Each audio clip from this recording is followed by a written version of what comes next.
دنیا کی کسی چیز کو امر ہونا نہیں لکھا، ہر شے فنا ہے۔ خوشیاں دائمی نہیں رہتی، محبت کو ملنے اور کھو جانے سے کوئی مطلب نہیں ہوتا، اسے فقط ہو جانے سے مطلب رہتا ہے۔ اور پھر زندگی کی کئی کیفیات کا مجموعہ، دلوں پر ایک وقت ایسا بھی آتا ہے کہ درد بے معنی رہ جاتا ہے، محبتوں میں ایسا مقام بھی آتا ہے جب خوشی اور آنکھوں کا پانی گہری دوستی گانٹھ لیتے ہیں، شکست سے بیر باندھنے کو جی نہیں مانتا اور ہر ہزارے پر دل شانت شانت، بے رنگ ہتھیلیاں ہنسی خوشی قبول، تہی داماں رہ جانے کا احساس سر آنکھوں پر آ جاتا ہے، اور ہر مات اپنی لگتی ہے، شکوے پر آئے، مات بھی وہ کہ جو جی جان سے قبول ہو۔ وقت نے کہانی کے اس کردار کا انتخاب کر لیا تھا، اس پر یہ کیفیت آ کر ٹھہر گئی تھی۔ سمی معاف ہوتے دماغ اور سن ہوتی سماعتوں کے ساتھ موبائل میں ابھرتی آواز کو سن رہی تھی جو شمائلہ نے اس کے آگے رکھ دیا تھا، اور خود اٹھ کر دروازے میں جا کھڑی ہوئی تھی۔ اسکرین کے پیچھے سے آواز ابھر رہی تھی، وہ آواز سیمی کی آنکھوں کے کانچ پانیوں میں ڈبونے لگی۔ ہیلو ہزر، اس کے لبوں سے بڑی مشکل سے دو لفظ ٹوٹے، آہ جیسے لفظ۔ اس نے مٹھی میں دبے فون پر گرفت مضبوط کر لی۔ تمہاری آواز اس وقت کسی نعمت سے کم نہیں ہے، شکر ہے خدا کا تم ٹھیک ہو۔ حضر کے اس جملے میں اتنی بےتابیاں پنہاں تھیں کہ سمی سختی سے آنکھیں میچ کر سسکیاں روکنے کی کوشش کرنے لگی تھی، ایک ہاتھ سختی سے ہونٹوں پر رکھ لیا۔ اتنی راتوں سے سو نہیں سکا سمی، نیند میری آنکھوں سے بھی روٹ گئی ہے۔ میں سو کر کوئی برا خواب نہیں دیکھنا چاہتا، مجھے ڈر لگنے لگا ہے کسی بھیانک تعبیر سے۔ ڈر؟ تم میرے ڈر کا مذاق اڑاتے تھے۔ وہ ایک دم سے ہنس پڑی تھی، ایسی ہنسی جس سے آنسو چھن چھن گرے۔ اسی مذاق کی سزا مل رہی ہے، بہت چھوٹا دل ہو گیا ہے یار۔ ہزر مسکرا کر کچھ کرا کر بول رہا تھا، زخمی زخمی سی مسکراہٹ۔ سیمی کے دل کو دھکا لگا تھا، سانس پھنس گئی تھی۔ مجھے لگا تھا لڑو گے مجھ سے، پر لگتا ہے تمہیں ڈانٹ کی ضرورت ہے۔ سیمی نے پھر ہنسنے کی کوشش کی، وہ پھر بے مقصد ہنس پڑا۔ خاموشی سی چھا گئی تھی، خاموشی دونوں کا راز فاش کر گئی تھی۔ تم واپس آ گئے ہو؟ اسے کچھ سمجھ نہیں آیا تو یہی بات پوچھنے لگی۔ ہزر نے سانس کھینچتے ہوئے سر ہلایا۔ ہاں، لیکن جہاں آ گیا ہوں پہلے وہاں نہیں تھا۔ ہزر، میری بات سنو۔ سمی کے دل کو کچھ ہوا تھا، وہ دونوں ایک دوسرے کی کیفیت اچھی طرح سمجھ رہے تھے، دونوں ایک دوسرے سے بری طرح چھپانا چاہ رہے تھے۔ تم میری بات سنو۔ ہزر کا لہجہ مزید مدھم ہو گیا۔ میں تم سے وہ وعدہ نہیں نبھا سکی جو دل سے کر آئی تھی۔ ایک سلگتا آنسو پھسلتا ہوا اس کے ہونٹ کے کنارے پر آ بیٹھا تھا، اس کی آواز دھیمی تھی، بہت کمزور۔ میں اب بھی منتظر ہوں کہ تم وہ وعدہ نبھاؤ، میں ماننے کو تیار نہیں ہوں کہ وہ ٹوٹ گیا ہے۔ ہزر کو اس سے ناروٹھے پن سے کہنا چاہیے تھا، مگر وہ جس انداز میں کہہ رہا تھا وہ سمی کے اندر جذبات کا نیا جہاں کھوج رہا تھا۔ اس کی آنکھوں سے جھرنا رواں ہوتا چلا گیا۔ ہزر، اس کی آواز کی لرزش قابو میں نہیں رہی تھی، اس میں آنسو کی آمیزش بھی ڈھکی چھپی نہ رہ سکی۔ تمہارے ساتھ میں نے اچھا نہیں کیا، اپنے دکھوں کا میں نے تمہیں بھی سانجھے دار کر لیا ہے، میں تمہیں اس سے دور رکھنا چاہتی ہوں۔ ہزر، میری بات مانو گے؟ وہ درخواست کر رہی تھی، اس نے اس حقیقت کو چھپانا ترک کر دیا کہ وہ رو رہی ہے۔ اس کے آنسوؤں سے ہزر کو اپنے اندر برسات ہوتی محسوس ہونے لگی۔ میں تم سے الگ نہیں ہوں، ہم دونوں ایک دوسرے کا حصہ ہیں، ہم یکجان ہیں مگر دو قلب نہیں۔ کیا میں تمہاری تکلیف محسوس کیے بغیر رہ سکتا ہوں؟ تم سے زیادہ وہ تکلیف میری طرف آتی ہے سمی۔ وہ انتہائی شکست خوردگی کے عالم میں تھکے تھکے انداز میں کہہ رہا تھا، اس کے ایک ایک لفظ میں تڑپ تھی۔ وہ واقعی اس سے زیادہ تکلیف سے گزر رہا تھا۔ کچھ گھنٹے میں نے خود کو یقین دلانے میں صرف کیے کہ تم مجھے چھوڑ کر جا چکی ہو۔ ان گھنٹوں کے علاوہ باقی سارا وقت مجھے باور کروانے میں لگا کہ میں تمہیں نہیں چھوڑ سکتا، میں تمہارے بغیر نہیں رہ سکتا۔ سن رہی ہو تم؟ آخر پر اس کا لہجہ سخت اور جھنجھوڑنے والا ہو گیا تھا، جیسے وہ اس کو زوردار جھٹکا دے کر یہ سچائی دکھانا چاہتا ہو کہ اسے سمجھ میں آ سکے۔ وہ اس کی غلطی کے باوجود اسے کہہ رہا تھا کہ اب اس کا جینا محال ہے۔ سمی آنکھیں بند کیے روتی رہی تھی، یہ آواز، یہ لہجہ، یہ استحقاق بھرا انداز اور محبت سے لبریز اظہار سمی کے دل پر خزاں کا ہر موسم مٹا رہا تھا۔ یہ اظہار سدا بہار تھا، محبت جو خزاؤں کی لپیٹ میں کبھی نہیں آتی، اس کا فقط ایک ہی موسم ہمنوا ہوتا ہے۔ سمی کے زخموں کو جیسے اس کے لہجے کے نرم جھونکے سلا رہے تھے۔ اتنے دنوں میں پہلی بار یہ شیرینی الفاظ فضاؤں میں گھلا زہر مٹا رہے تھے۔ سنو سمی، تم میری بیوی ہو، کسی کو حق نہیں کہ وہ ہم دونوں کو جدا کر سکے یا ہمیں علیحدہ رکھ سکے۔ میں تمہیں تمہارے گھر سے آج بھی آ کر پورے حق سے لے جا سکتا ہوں، بے شمار طریقوں سے، اور کوئی بھی راستہ ایسا نہیں بچتا کسی کے لیے کہ وہ تمہیں مجھ سے دور کر دیں۔ تمہارے والد ہم پر پہرے نہیں بٹھا سکتے، پلیز ایک بار کہو۔ وہ تیز تیز بولتا اسے مختلف راستے بتا رہا تھا، وہ راستے جو جائز تھے اور جن پر ان کا حق تھا۔ سیمی بھری ابلتی آنکھوں سے نفی میں سر ہلائی گئی۔ نہیں نہیں، ٹرسٹ می، کسی کو کچھ نہیں ہوگا، میں سب کو دیکھ لوں گا۔ بس تم مجھے یہ بتاؤ کہ تمہیں بھی میری ضرورت ہے، تم بھی یہی چاہتی ہو، ہزر کے ساتھ کھو۔ اس کا لہجہ چٹک رہا تھا۔ سمی جانتی تھی کہ وہ کس کرب سے گزر رہا تھا، اور یہ بھی کہ اس کا جواب مزید کتنا اس کے دل کو ٹھیس پہنچائے گا۔ اس کے باوجود وہ یہ کہنے پر مجبور تھی، میں یہ نہیں چاہتی ہزر۔ اس نے جی کڑا کر کے کہا تھا، دل پر پتھر رکھ کر۔ دوسری سمیت خاموشی چھا گئی تھی، پتھروں جیسی جامد خاموشی۔ تم؟ کتنی دیر بعد وہ صدمے کے زیر اثر فقط ایک لفظ بولنے کے قابل ہوا تھا، آئی ایم سوری۔ کیوں کر رہی ہو؟ اس نے گلا شکوہ نہیں کیا، صرف ایک سوال۔ ہاں، یہ سوال اپنی بے بسی پر نوحہ کرنا تھا۔ زخمی دل کی فریاد میں لپٹا سوال پوچھتے ہوئے آواز صاف رکھنے کی کوشش کی تھی۔ ہماری زندگیوں میں بہت کچھ ہو چکا ہے ہزر، بہت کچھ بکھر چکا ہے۔ مجھے اس سے دور نہیں بھاگنا، اسے تنکا تنکا سمیٹنا ہے، اپنی بہنوں کے زخموں کے نشان گننے ہیں جو انجانے میں میرے ہاتھوں نے لگائے۔ اگر جو وہ ناسور بن گئے تو میری زندگی، میری خوشیاں کس کام کی ہزر؟ میں تمہیں ایک ایسی زندگی نہیں دینا چاہتی جو میری ہی نہ لگے، ایک دم کھوکھلی، بے آب و رنگ اور سراب سراب سی۔ اس کی آواز میں لرزتا پن کم پڑتا محسوس ہو رہا تھا، اس کی آواز دھیرے دھیرے ہموار ہو رہی تھی۔ وہ افسردگی سے ہزر کے سامنے اس کا نقشہ کھینچتی چلی گئی۔ میں واپس آئی ہوں تو اس کا بھی ایک مقصد ہوگا۔ میں سب کچھ خود ٹھیک کرنا چاہتی ہوں ہزر، تم بیچ میں نہیں آؤ گے، نہ اس رشتے کا حق جتانے، نہ کوئی قانونی طریقہ اپنانے۔ میں اس سب کے لیے بہت تھک چکی ہوں۔ تم اکیلی کرنا چاہتی ہو سب کچھ؟ ہزر کی آواز بہت بھاری ہو رہی تھی، اس کا سر اور آنکھیں بھوجل دیں۔ سیمی نے ایک گہری سانس لی۔ ہاں، مجھے یہاں رہ کر وہ کرنا ہے جو میں یہاں سے جا کر نہیں کر سکی۔ میں اپنے باپ کو یقین دلاؤں گی کہ ان کی بیٹیاں ایسی نہیں تھیں۔ وقت اور حالات کے ہاتھوں کٹ پتلیاں بن گئیں، بھاگنے سے کچھ نہیں ہوگا۔ میں اب کہیں نہیں جاؤں گی، پھر چاہے اس کی قیمت ہی کیوں نہ ادا کرنی پڑے۔ میں فرار کا راستہ اختیار نہیں کروں گی۔ وہ دو ٹوک اور قطعی لہجے میں بول رہی تھی۔ اس کے ارادوں کی مضبوطی نے ہزر کو کچھ بولنے سے روک دیا تھا۔ وہ یقیناً یہ فیصلہ بہت دنوں سے کر چکی تھی۔ آپشن کبھی بھی ایک نہیں بچتا، ہمارے پاس بہت سارے راستے ہوتے ہیں سمی، کوئی راستہ نہیں ہے۔ وہ سب کا انداز میں گویا ہوئی تھی، وہ اس کے سامنے ہار ماننے والی نہیں تھی۔ مجھے اپنے ساتھ کھڑا ہونے دو، ہم دونوں مل کر ان حالات کا سامنا کریں گے۔ ہزر کا لہجہ درخواست گزار تھا، ملتمس تھا۔ سمی کا سر جھک گیا تھا، گردن تھک گئی تھی۔ یہ حالات تمہارے نہیں ہیں، ان سے مجھے نپٹنا ہے، مجھے تھوڑا سا وقت دو پلیز۔ خود سے الگ سمجھتی ہو نا؟ شکوہ اس کے لبوں پر آ گیا تھا۔ سمی چاہ کر بھی اس کے دل سے اپنے لیے ہفکی دور نہیں کر پائی تھی۔ میں تمہاری ذات سے جڑی کوئی تکلیف سہار نہیں سکتی ہزر، اس آزمائش میں خود کو نہیں ڈالنا چاہتی۔ تم ابا کو نہیں جانتے ہو، اتنا کمزور سمجھ لیا ہے؟ نہیں، میں خود بہت کمزور پڑ گئی ہوں۔ آنکھ سے دو آنسو ٹپک گئے تھے، کوئی تیز دھار چیز تھی جس کی نوک دونوں کے دلوں میں گھستی جا رہی تھی۔ کتنا وقت بیت گیا تھا اور یہ گفتگو طویل ہو گئی تھی۔ یہ آخری گفتگو وہ ختم نہیں کرنا چاہ رہے تھے۔ بہت ضدی ہو تم۔ ہزر کی بھوجل سی آواز اس کی سماعتوں سے ٹکرائی تو وہ بے ہاستہ ہنس دی۔ تم ہی کہتے ہو ہماری قسمت میں ہمارا ملنا اس طرح سے لکھا تھا، کون جانے ہمارا دوبارہ ملنا کس طرح لکھا ہو۔ وہ دھیرے سے مسکرا دی۔ ہزر نے ایک ٹھنڈی سانس خارج کی۔ مجھے اپنی قسمت پر یقین ہے۔ وہ کھویا کھویا سا لگنے لگا تھا۔ سمی کو لگا وہ اگلے چند لمحے اس کی بات سنے گی تو پگھل جائے گی، یہ شخص اس کو مجبور کر دے گا۔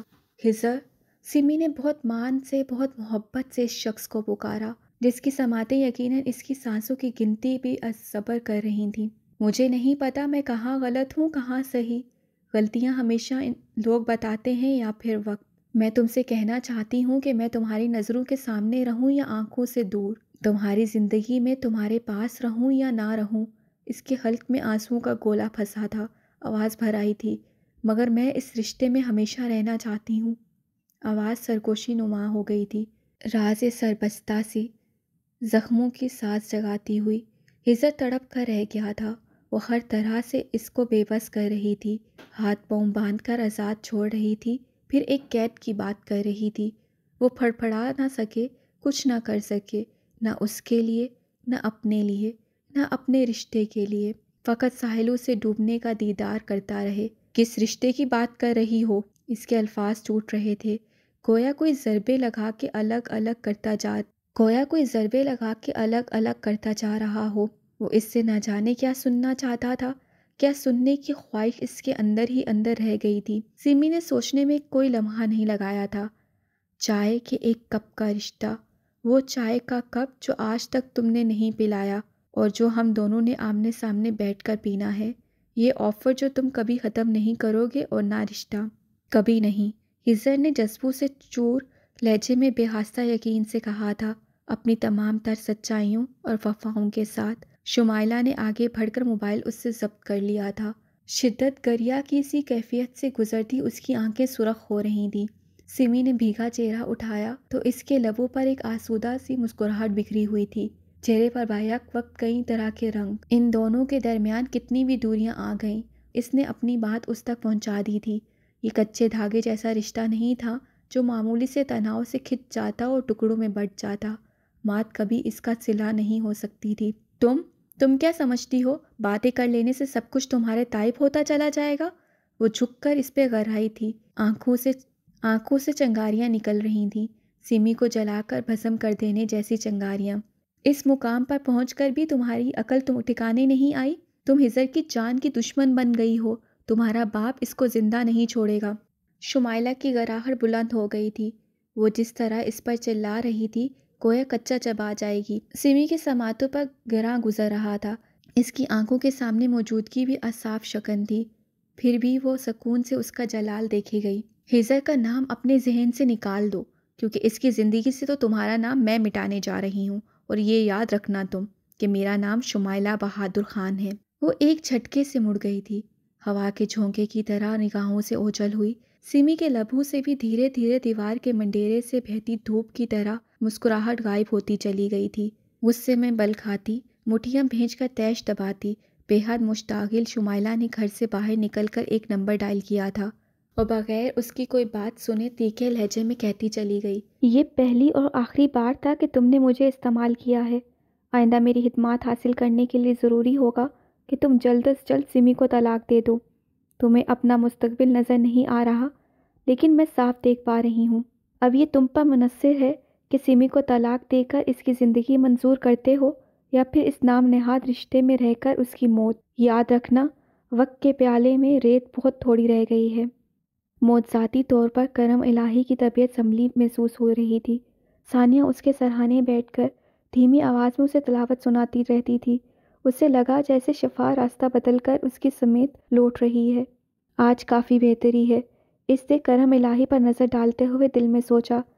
پہلے وہ زیادہ تر غنودگی میں رہتا تھا یا بے ہوشی کی کوئی کیفیت، لیکن آج اس کے چہرے پر سکون کی کیفیت تھی، جیسے اسے عرصے بعد پرسکون نیند میسر آئی ہو۔ ثانیہ نے ایک گہری سانس لی۔ چلو، ایک طرح سے اچھا تھا۔ اس کو ٹکٹکی باندھے دیکھنے پر کرم الہی کی آنکھ کھلی تو پہلی صورت ثانیہ کی نظر آئی تھی۔ وہ جیسے خواب سے چونکا تھا، بے یقینی چہرے پر لہر آ گئی۔ تم اب تک گئی نہیں؟ اس کی آنکھوں میں عجیب سے تاثر جھلک رہے تھے۔ کہاں؟ ثانیہ کو اس کا سوال سمجھ میں نہیں آیا تھا۔ میں نے تمہیں کہا تھا اپنے گھر چلی جاؤ، اب تک یہاں کیا کر رہی ہو؟ اس کا لہجہ ناگوار سا تھا۔ ثانیہ چند لمحے اس کی سوچ پڑتی رہی۔ کرم الہی کو شاید آج اس کا وجود محسوس ہو رہا تھا کہ وہ اس کے ساتھ ہے، اور حواسوں میں کی گئی اپنی آخری گفتگو بیچ کا عرصہ شاید اسے یاد نہیں آ رہا تھا۔ بہتری۔ ثانیہ کو اس کی طبیعت میں سدھار کا ثبوت ملا۔ اکیلی کیسے چلی جاتی؟ تم ٹھیک ہو جاؤ گے تو چلیں گے۔ کیوں؟ میرے بھائی بہنیں روز دیکھنے آتے ہیں نا مجھے، وہ تلخی سے بولا تھا۔ آواز کمزور تھی، وجود لاغر، پھر بھی لہجے کی کرواہٹ محسوس ہو رہی تھی۔ کیوں سوچ رہے ہو اتنا؟ تم کون سا لاوارث پڑے ہو؟ لاوارث تو ہوں میں۔ اس کی آواز ایک دم ڈھیلی پڑ گئی تھی۔ لیکن زیادہ دیر نہیں رہوں گا، چند ہی دن بچے ہیں میرے پاس۔ فکر مت کرو، مرنے نہیں والے تم، دیکھو آج بہتر محسوس کر رہے ہو نا؟ ثانیہ کو اس کی ڈرامائی باتوں کا اندازہ تھا، اس لیے ہنس کر بولتی ہوئی کھڑکی کا پردہ اٹھانے لگی تھی جب عقب سے آواز آئی، تم کس کے لیے کر رہی ہو سب؟ تمہیں کیا دے سکتا ہوں میں؟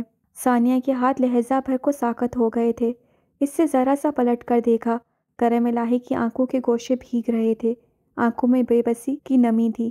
ضروری نہیں ہر انسان کو دوسرے سے کوئی غرض ہو۔ وہ چھوٹے چھوٹے قدم اٹھاتی ہوئی اس کے پیروں کی سمیت آ کھڑی ہوئی اور سیدھا اس کا چہرہ دیکھ رہی تھی۔ کچھ معاملے اللہ اور اس کے بندے کے ہوتے ہیں، کچھ صلح حالستاً وہی دیتا ہے، کیا پتہ اسے کون سی نیت پسند آ جائے۔ بیمار کی خدمت کرنا بھی تو نیکی ہے۔ وہ ہلکا سا مسکرا کے اس پر جتا رہی تھی کہ وہ اس پر احسان نہیں کر رہی ہے۔ کرم الہی کے تاثرات میں بدلاؤ نہیں آیا تھا۔ تم نے معاف تو کر دیا ہے مجھے؟ اس کی آواز بھرا رہی تھی۔ ثانیہ کے چہرے پر تکلیف دہ لہر دوڑ گئی۔ کون کس کا قصوروار تھا؟ کس نے کس کو معاف کرنا تھا؟ کون ظالم تھا؟ کون مظلوم؟ خطا کے بعد تلافی اور درگزر کا سارا چکر گھڑیوں کی سوئیوں جیسا محسوس دائرے میں گھومتا، سپاٹ اور بے مقصد۔ ہاں، تمہارے دل کو اگر تسلی ملتی ہے تو کر دیا، ورنہ نہ جانے کون یہاں معافی کے قابل ہے اور کسے معافی ملنی ہے۔ وہ کہہ کر دوسری سمیت دیکھنے لگی تھی۔ خلش کی برچیاں کب کی نکال پھینکی تھیں، اب تو شاید کھرینڈ آ گیا تھا کہ درد نہیں ہوتا تھا۔ میری اولاد نہیں ہے، لیکن میری اولاد ہوتی تو شاید وہ بھی اتنا نہ کرتی۔ تم نے میرے لیے ان سے بڑھ کر کیا ہے ثانیہ۔ پانی اس کی آنکھوں کے کنارے سے بہتا ہوا کنپٹی تک چلا گیا تھا، وہ بالوں میں جذب ہو کر رہ گیا۔ ثانیہ سن سی کھڑی رہ گئی تھی۔ میں نے تمہاری زندگی کا کچھ حصہ خراب کر دیا ہے، پھر بھی تم میری بیماری سے لڑنے کی کوشش کر رہی ہو۔ میں ایک قابل نفرت انسان ہوں۔ نہیں، ثانیہ نے اس کو بے ہاستہ ٹوک دیا تھا۔ وہ اس کو کیسے بتاتی کہ وہ ہمیشہ ایسی گفتگو سے ڈرتی آئی ہے جس میں انسان اپنا احتساب کرتا ہے۔ اس کا دل یہ بہت برداشت نہیں کر پاتا تھا۔ میں بہت سارے رشتوں کو ترسا ہوا شخص ہوں، ہمیشہ چند پیسوں سے لوگوں کی ہمدردیاں خریدنے والا۔ آج میرے پاس کوئی بھی نہیں ہے، میرے اپنے اتنے تنگ ہیں مجھ سے۔ وہ کہہ کر ہاتھ کے اشارے سے ثانیہ کو قریب بلا رہا تھا۔ وہ مرے مرے قدموں سے بھوجل دل لیے اس کے قریب آئی تھی۔ تمہارے لیے میں کچھ کر تو نہیں سکتا، لیکن میں نے کچھ رکھا ہے تمہارے لیے، اسے دعا سمجھ کر قبول کر لینا۔ اس کا حلق خشک ہو رہا تھا۔ ثانیہ کہنا چاہتی تھی کہ وہ اب خاموش ہو جائے، مگر اس کے اپنے حلق میں آنسوؤں نے جال پھیلا دیا تھا۔ کرم الہی نے ہاتھ کو ہلکی سی حرکت دی، وہ اس کو جھکنے کا اشارہ کر رہا تھا۔ شاید وہ چاہتا تھا کہ ثانیہ غور سے سنے۔ ثانیہ نے اپنا سر ذرا نیچے کیا تھا۔ اللہ تجھ سے ہمیشہ راضی رہے۔ مر گیا تو چاہتا تھا میری اولاد میرے لیے مغفرت کی دعا کرے۔ میں آسمانوں سے تیرے لیے دعا کروں گا، اللہ سے غرض کروں گا کہ تیری زندگی سنوار دے، پھولوں جیسی کر دے۔ اس نے اپنا لرزتا کانپتا ہاتھ بڑھا کر ثانیہ کے سر پر رکھ دیا تھا۔ یہ شفیق اور مہربان سا لمس ثانیہ کے سر پر بھی تھر تھرا رہا تھا۔ وہ پتھر ہو گئی تھی، ایک دم ساکن اور بے جان، سانس گھٹ گئی تھی۔ میری بیٹی ہوتی تو بالکل تیرے جیسی ہوتی۔ اس پاک ذات نے تیرے ابا پر بڑا کرم کیا ہے۔ کرم الہی کی آنکھوں سے سیلاب رواں تھا، اس کے پتھریلے کانچ بھی زیر آب آ گئے تھے۔ دل کی طغیانی نے نین چھن چھن جھلکے تھے، دل کی طغیانی سے نین چھن چھن جھلکے۔ ثانیہ نے سختی سے دونوں ہاتھ چہرے پر رکھ لیے تھے۔ دل جس پر کھرینٹ آ چکا تھا اندر ہی اندر دہاڑے مار کر رو رہا تھا۔ آپ نے آگے کیا سوچا ہے؟ دونوں چھاؤں میں آمنے سامنے بیٹھے تھے، ماحول میں تناؤ پھیلا تھا، دونوں کی نگاہیں خاموش تھیں، کیفیت پرسوچ۔ یہاں پر ان کے علاوہ کوئی تیسرا نہ تھا۔ کیا سوچنا ہے؟ ابا نے معین کی طرف کھوجتی نگاہوں سے دیکھتے ہوئے سوال کیا تھا۔ وہ گویا اس کی سوچ پڑھنا چاہتے تھے کہ اس کے اندر کیا چل رہا ہے۔ سمی کے بارے میں آپ نے کہا تھا آپ اسے کچھ نہیں کہیں گے۔ میں نے اسے کیا کہا ہے؟ انہوں نے الٹا سوال کیا تھا۔ معین قدرے مضطرب ہوا، مگر اسے اس طرح کمرے میں بند کر کے رکھنا بھی مسئلے کا حل نہیں ہے۔ اس کا نکاح ہو چکا ہے چچا جان، معین نے دبے لہجے میں کچھ جتایا تھا۔ میرا خیال ہے جو ہو چکا ہے اسے بدلا نہیں جا سکتا۔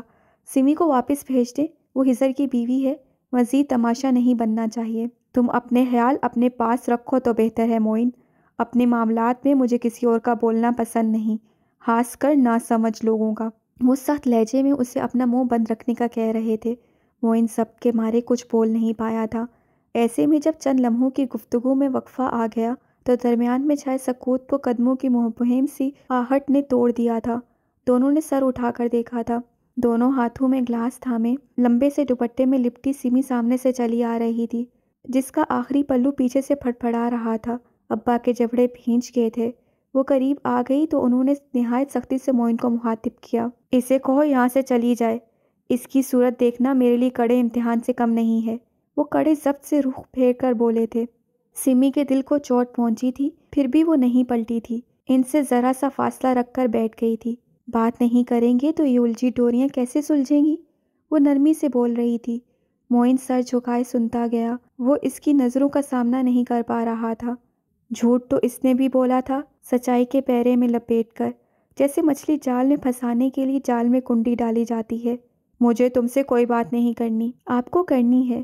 وہ دھیرے سے مسکرا دی، پھر اعتماد سے بولی، ورنہ آپ کبھی مجھے وہاں سے یہاں تک نہ لے کر آتے۔ اس بات پر حاکم کا سر گھوما۔ اس کی آنکھوں سے یک بیک شعلے نکلنے لگے۔ تمہیں میں یہاں اس لیے لایا ہوں کہ کوئی یہ نہ سمجھے کہ حاکم کی ہڈیوں میں اتنا دم نہیں جو وہ اپنے گھر ہوئی بربادی پر کوئی قدم نہ اٹھا سکا، ورنہ چاہتا تو جس گاڑی میں تمہیں بٹھا کر لایا اسی گاڑی تلے روند بھی سکتا تھا۔ ان کے لہجے میں نفرت ہی نفرت بلبلا رہی تھی۔ معین نے پہلو بدلا۔ سمی اداس سی ہو گئی۔ اداسی گہری ہو گئی۔ ابا، اولاد کی غلطیوں پر دل اتنا چھوٹا پڑ جاتا ہے کیا؟ کیا نفرت کا قد محبت سے زیادہ اونچا ہوتا ہے؟ مجھے تمہاری کسی بات کا جواب نہیں دینا، تم اس لائق نہیں ہو۔ ٹھیک ہے، اس سے تسلیم کر لیا، دل کو مار لیا تھا۔ وہ بحث کرنے نہیں آئی تھی۔ اسے ذرا سی گردن گھما کر دیکھا۔ اس کی ماں دیوار کے ساتھ لگی اس کو دیکھ رہی تھی۔ تاجور کے چہرے کے تاثرات مایوس کن تھے۔ وہ بول بول کر سمی کو انکار کے اشارے کر رہے تھے۔ ثانیہ کی یاد نہیں آتی آپ کو؟ وہ تو اس لائق نہیں تھی۔ سوچتے ہیں آپ کہ وہ ہر ٹھوکر پر کس کا نام لیتی ہوگی؟ سمی کی بات پر ان کے دل پر سیدھا گھونسا پڑا تھا۔ وہ اس موضوع سے نظریں چراتے آئے تھے۔ سمی وہی کمزور پہلو اٹھا کر لے آئی تھی۔ آپ کہا کرتے تھے جو سب سے چھوٹی اولاد ہوتی ہے وہ بڑی لاڈلی اور ہمدرد ہوتی ہے۔ سب چھوڑ کر چلے جاتے ہیں، سب چھوڑ کر چلے جائیں، مگر میری ثانیہ بڑھاپے میں مجھے پانی کا گلاس پکڑائے گی، میری پوشاک ہمیشہ صاف ستھری رکھے گی، سردیوں میں اپنے باپ کی عبادت کا خیال رکھے گی، آتش دان جلائے گی، پانی گرم کرے گی، ثانیہ میرے ساتھ رہے گی۔ ابا، آپ نے اس ثانیہ کو کیوں دھکا دے دیا؟ اپنے بڑھاپے کی لاٹھی اپنے ہاتھوں سے کون توڑ سکتا ہے؟ اس منظر میں موجود 3 آنکھیں آنسو برسا رہی تھیں۔ فرق صرف اتنا تھا کہ 2 آنکھوں کے آنسو نظر آ رہے تھے مگر تیسرے فرد کے کہیں اور جمع ہو رہے تھے۔ ثانیہ سے آپ بہت پیار کرتے تھے ابا۔ سمی کی بات نے حاکم کے دل میں بھالا اتار دیا تھا۔ لہو کی ایک ندی دل میں بہہ نکلی تھی۔ حاکم نے پگھلنے سے پہلے ایک شکوے سے کاٹتی نگاہ سمی پر مرکوز کر لی تھی۔ اس کو کیا حق پہنچتا تھا کہ سب کچھ کرنے کے بعد وہ حاکم سے سوال کرے؟ اور اس سب کا ذمہ دار کون ہے؟ میں۔ اس سے ہر الزام بڑی آسانی سے اپنے سر لے لیا تھا۔ ہر چیز کی قصوروار میں ہوں۔ آپ نے جو بھی کیا میری وجہ سے، مگر آپ نے میرا یقین کیوں نہ کیا ابا؟ اب کی دفعہ وہ شکوہ کرنے سے خود کو روک نہیں پائی تھی۔ اس کے ہاتھ میں دبا گلاس اتنی شدت سے لرز رہا تھا کہ پانی کناروں سے جھلکتا چلا گیا۔ آپ نے اب بھی نہ سوچا کہ شمائلہ نے آپ کی مدد کیوں کی؟ اسے آپ سے کیا ہمدردی ہو سکتی ہے؟ اس کا کیا فائدہ تھا کہ وہ مجھے واپس مثل بہشت دیکھنا چاہتی تھی؟ وہ بھری بھری آنکھوں سے کہتی جا رہی تھی اپنے سنگ دل باپ کو، جو نہ جانے کس مٹی سے بنا تھا، دل تھا کہ پگھلتا ہی نہ تھا۔ معین کا سر شرمساری سے کچھ اور جھک گیا تھا۔ سمی اسے اتنی اہمیت بھی نہیں دے رہی تھی کہ اس پر ایک نگاہ غلط ڈال لیتی۔ وہ اب بھی ہجر کی خواہش مند ہے۔ وہ چاہتی ہے کہ ہم دونوں میں علیحدگی ہو جائے اور وہ کسی طرح واپس اس کی زندگی میں شامل ہو جائے، لیکن آپ اب بھی اس بات پر یقین نہیں کریں گے۔ وہ حاکم کو ناگواری سے رخ موڑتے دیکھ کر آخری بات بولی تھی۔ انہیں واقعی اس پر یقین نہیں آتا تھا۔ ان سب باتوں کا وقت گزر چکا ہے۔ جو کیچڑ مجھ پر اچھالا جا چکا ہے وہ کبھی نہیں دھل سکتا۔ میں اس کے لیے کسی کو معاف نہیں کروں گا۔ کیچڑ کے داغ تو پھر بھی کبھی نہ کبھی مدھم پڑ جاتے ہیں۔ اس پچھتاوے کو کیسے دھوئیں گے جب حقیقت آپ کے سامنے آ کر کھڑی ہو جائے گی اس کا سامنا تو آپ کو ایک نہ ایک دن کرنا ہے۔ وہ گہرے تعصب میں چلی گئی تھی۔ کچھ لمحے رنج سے انہیں دیکھتی رہی۔ ثانیہ کو واپس لے آئیں پلیز، میں ہر سزا بھگتنے کو تیار ہوں۔ ٹھیک ہے، آپ یقین مت کریں، میری جان لینا چاہتے ہیں، لے لیں، میں حاضر ہوں، وہ مضبوط اور ڈو ٹوک لہجے میں کہہ رہی تھی۔ معین نے حیرت سے اسے دیکھا، کتنی ہمت سے کہہ رہی تھی وہ، اور کیسی ثابت قدمی تھی اس کی آنکھوں میں۔ حاکم نے پہلی بار اس پر نظر ڈالی۔ میری مجرم صرف تم نہیں ہو، وہ لڑکا بھی ہے، میں تم دونوں سے ایک ساتھ حساب کروں گا۔ گہری نگاہیں اس پر جما کر وہ لفظ لفظ پر زور دے کر بولے تھے، لبوں پر استحاضیہ چمک، آنکھوں میں کاٹ۔ آپ اسے کچھ نہیں کہیں گے، سمی بھی اسی پرزور لہجے میں بولی تھی جو اس نے باپ سے سنا تھا۔ معین اور حکم کی آنکھیں ایک ساتھ تاخیر سے سمٹیں۔ وہ ہمارے بیچ نہیں آئے گا، میں آپ کے سامنے ہوں، لیکن حضر اس کو میں آپ سے کوئی نقصان نہیں پہنچنے دوں گی۔ اس کا انداز اتنا ناڈر تھا جیسے آنکھوں ہی آنکھوں میں باپ سے وعدہ کر رہی ہو۔ حاکم کا دل چاہا ایک جھٹکے سے اس کی زبان کھینچ لیں۔ ناراض نہ ہو، وہ التجائیہ بولی، یہ حقیقت بہت بڑی ہے ابا کہ وہ میرا شوہر ہے۔ میں حاکم حسین اور تاجور حیات کی بیٹی ہوں، وہ حاکم حسین جو زندگی بھر میری ماں سے یہ چاہتا رہا کہ وہ ہر رشتے پر اپنے شوہر کو فوقیت دے، ہر چیز پس پشت ڈال کر صرف اس کے حکم پر لبیک کہے، اور وہ تاجور حیات جس سے اپنی زندگی شوہر پر مٹا ڈالی۔ ان دونوں کا اثر مجھ پر سے کیسے اتر سکتا ہے؟ میں آپ کا حکم نہیں ٹالوں گی ابا، مگر مجھے اپنے فرائض بھی نبھانے ہیں۔ آپ کی طرف کبھی پش نہیں کروں گی، مگر حضرت کے آگے ہمیشہ کھڑی رہوں گی۔ تاجور کے بھیگے لبوں پر پہلی بار تبسم کا ایک گلاب کھلا جو ان کے چہرے کو گلاب کر گیا تھا۔ اس ایک لمحے میں انہوں نے اپنی بیٹی کے اندر بہت کچھ بھانپ لیا تھا، انہوں نے سمی کو پہچان لیا تھا، اور اسی لمحے کے اہتمام پر ایک فیصلہ بھی ان کے دل نے کر دیا تھا۔ اب مزید کیا برا ہو سکتا تھا؟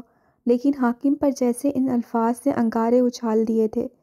سمی کے یہ جذبات ان کے دل پر کھولتے تیل کا کام کرتے تھے۔ اور ابھی تم کہہ رہی تھی کہ شمائلہ جھوٹی ہے، کیا تمہیں خود اندازہ ہے تمہاری باتوں میں کتنا تضاد ہے؟ وہ آگ بگولا ہو رہے تھے۔ سمی نے ان کی حالت دیکھی، افسوس سے سر ہلایا۔ میرے قول میں تضاد نہیں ہے، وقت میں ہے۔ اب وقت اور ہے ابا، آپ جانتے ہیں جب آپ کے خون کو اپنانے کے لیے آپ کے اپنے آگے نہیں آئے، تب ہاتھ بڑھانے کے لیے صرف ایک ہی انسان کھڑا تھا، حضر دستگیر۔ جب آپ کے اپنوں کو آپ کی بیٹی بدنام زمانہ لگ رہی تھی، تب اس کے زخم سلانے کو ایک ہی شخص میسر تھا، ہمارا اپنا حضر حیات۔ میں اس کی اہمیت لفظوں میں نہیں گنوا سکتی، اور میری خوش قسمتی ہے کہ مجھے ایسے شخص کا ساتھ ملا جو مرد کہلانے کا حقدار ہے، جو اپنی بیوی کے لیے پورے زمانے سے ٹکر لے سکتا ہے، منہ چھپا کے نہیں، سر اٹھا کے۔ کیسے چھوڑ دوں اس شخص کو؟ وہ باپ سے سوال کر رہی تھی، مگر معین کے چہرے پر اڑنے والی دھول یہ ثابت کر رہی تھی جیسے سمی کھینچ کھینچ کر اس کو جوتے مار رہی ہو۔ آج وہ سر اٹھا کر کہہ رہی تھی کہ اس کی زندگی میں کون ہے۔ وہ صاف لفظوں میں جتا رہی تھی کہ وہ اس انسان کو مرد نہیں سمجھتی تھی۔ معین کئی فٹ زمین میں دھنس گیا تھا۔ سمی! بر وقت گردن اٹھا کر معین نے اس کا نام لیا تھا۔ سمی نے ایک جھٹکے سے ہاتھ اٹھا کر اس کو منہ بند رکھنے کا اشارہ کیا تھا۔ یہ نام لینے کا حق تمہارے پاس نہیں ہے۔ وہ سخت پتھریلے تاثرات لیے اس کو دیکھ رہی تھی۔ اور تمہارا بہت شکریہ کہ تم نے اس دن میرا ہاتھ نہیں تھاما، مجھ پر بڑا احسان کیا، وہ اطمینان سے کہہ رہی تھی۔ اس کے لہجے میں طنز و طعنہ کا شائبہ تک نہ تھا۔ وہ حقیقتاً شکر گزار تھی، کیونکہ معین تم اب تک کسی لڑکی کا ہاتھ تھامنے کے قابل نہیں ہوئے ہو۔ معین کی شخصیت پر ایک اور ٹھوکر پڑی تھی۔ اس سے ضبط کرنا مشکل ہو گیا تو لمبے لمبے ڈاگ بھرتا منظر سے اوجھل ہو گیا تھا۔ وہ یہاں پر مزید کھڑا رہتا تو اس کی ٹانگیں وجود کا وزن اٹھانے سے انکار کر دیتی۔ اس لڑکی کی آنکھوں میں کوئی پچھتاوا، ملال کی کوئی رمق نظر نہیں آ رہی تھی۔ معین کی عزت اس کی نظروں میں دو کوڑی برابر بھی نہیں رہ گئی تھی، حالانکہ اسے سالہ سال غرور رہا تھا کہ سمی اس سے منسوب ہے، وہ اس لڑکی کے لیے بہت اہم ہے۔ بابا، غصہ چھوڑ دیں، میں حضر کو نہیں چھوڑ سکتی، مگر اس پر آپ کو فوقیت دے رہی ہوں۔ مجھے زندگی بھر اسی دہلیز پر بٹھائے رکھے اف نہیں کروں گی۔ مجھے اس شخص کے پاس واپس مت بھیجیں، مگر اس سے علیحدگی اختیار کرنا میرے بس میں نہیں۔ میرے نام کے ساتھ اس کا نام جڑا رہنے دیں، ہو سکے تو میری بے بسی کو سمجھیے گا۔ سمی نے پانی کا گلاس ان کی سمیت بڑھا دیا تھا۔ انہوں نے نہیں تھاما تو قریب رکھ دیا۔ گلاس میں شربت تھا، پانی جو خلوص کی علامت ہے اور اپنائیت پیدا کرتا ہے، پانی جس کی تاثیر شفاف ہے اور غصہ ٹھنڈا کرتا ہے۔ اسی پانی میں زہر گھل جائے تو یہ ہمیشہ کے لیے ٹھنڈا کر کے رکھ دیتا ہے۔ یہی اس کی خاصیت ہے، جس نیت سے چھوؤ گے اسی مراد میں ڈھل جائے گا۔ حاکم کی مراد اس کی سطح پر صاف اور واضح لہرا رہی تھی۔ سمی کے چلے جانے کے بعد حاکم کتنی دیر چہل قدمی کرتے کسی گہری سوچ میں ڈوبے لگ رہے تھے۔ وہ تمام لوگ جیسے اپنی اپنی ذات کے محور میں قید ہو چکے تھے۔ ان کے دل میں کیا چل رہا تھا کوئی نہیں سمجھ سکتا تھا۔ کوئی ان سے پوچھتا کہ جو کچھ ان پر بیت رہا تھا کس قدر خطرناک تھا۔ جس اولاد کو انگلی پکڑ کر چلانا سکھایا جائے، وہی اولاد باپ کی عزت، غیرت اور پگڑی پر قدم رکھ کے رونتی چلی جائے تو اس سے بڑی موت اور کوئی نہیں ہوتی۔ وہ اسے لفظوں میں نہیں سمجھا سکتے تھے کہ جب زمانہ ان کی طرف نظر اٹھا کر دیکھتا تھا تو ان کی ذات کے چیتڑے اڑ جاتے تھے۔ باتیں کرنا آسان تھا، سہنا ازحد مشکل۔ اور سمی جب ان کے منہ پر ہزر کا نام لیتی تھی اور اسے باپ کے مقابل کرتی تھی، تب ان کا دل کرتا تھا کہ وہ چیخیں مار مار کے روئیں، گربان پھاڑ دیں یا گال پیٹیں۔ ساری ریاضت خاک میں مل گئی، عمر بھر کی جمع پونجی، وہ بھی آخری عمر کے حصے میں، خسارے اب قبر میں جاتے۔ کاش ان کی بیٹی اتنا بڑا قدم نہ اٹھاتی، انہیں دنیا کی نظروں میں دو کوڑی کا نہ کرتی۔ انہوں نے بھی اپنی حدود میں رہ کر اولاد کو اعتماد دیا تھا، تعلیم دی تھی، تربیت اور محبت کی تھی، مگر صلے میں کیا ملا؟ یہی کہ آج وہ چاہتی تھی کہ اس کا باپ جھک جائے، اس کے آگے ہار مان جائے اور جن لوگوں سے ہمیشہ انہوں نے نفرت کی تھی ان سے شکست تسلیم کر لیں۔ کیا ہارنا اتنا آسان ہوتا ہے؟ وہ اب ان کے سامنے سر جھکا کے گزریں گے، دنیا کے سامنے آواز نیچی کر کے رکھیں گے۔ سوچ کے زہریلے استے انہیں نکلنے کے لیے تیار رہتے تھے۔ وہ ہر معاملے میں انتہائی شدت پسند واقع ہوئے تھے، ہر چیز انتہا پر جا کر سوچتے، اور اب بھی یہی کر رہے تھے۔ اسی شام جب وہ صدام کے ساتھ بیٹھے اس سارے معاملے پر غور کر رہے تھے اور صبا انہیں چائے پیش کر رہی تھی، انہوں نے اپنے اندر کے باپ کو گہری نیند سلا دیا۔ میں سمی کو کسی صورت ان کے حوالے نہیں کروں گا۔ میں برباد ہو گیا ہوں، انہیں اس بربادی کا سہرا ساری زندگی خود پر سجانے نہیں دوں گا۔ صبا جب واپس مڑ کر جا رہی تھی تب یہ بات سن کر ٹھٹک گئی تھی اور واپس مڑی۔ حاکم کی اس کی طرف پشت تھی۔ پرسوں مظفر آ رہا ہے، وہ بہت جذباتی ہے، اس کے آنے سے پہلے ہی مجھے اس قصے کو ختم کرنا ہوگا۔ ان کی آواز بہت بھاری ہو رہی تھی، نہ جانے کس احساس کے بوجھ سے دبتی جا رہی تھی۔ صبا ان کے الفاظ پر غور کر رہی تھی۔ جب اسے کچھ احساس ہوا، وہ دبے قدموں چلتی ہوئی چارپائی کے قریب آئی اور سرہانے رکھے تکیے کو ذرا سرکایا۔ اس کی توقع کے مطابق قدرے چمکتے کاغذ والی ایک پڑیا تھی جس نے اس کی توجہ اپنی جانب مبذول کروائی تھی۔ صبا ایک پل کو جیسے اپنی جگہ سے 1 انچ بھی نہیں ہل پائی۔ کچھ ایسا تھا جو صبا خان کی بھی ہوائیاں اڑا سکتا تھا۔ زندگی اولین ہچکی سے نکلا نوکیلا گھاؤ ہے اور موت اس کا مرہم۔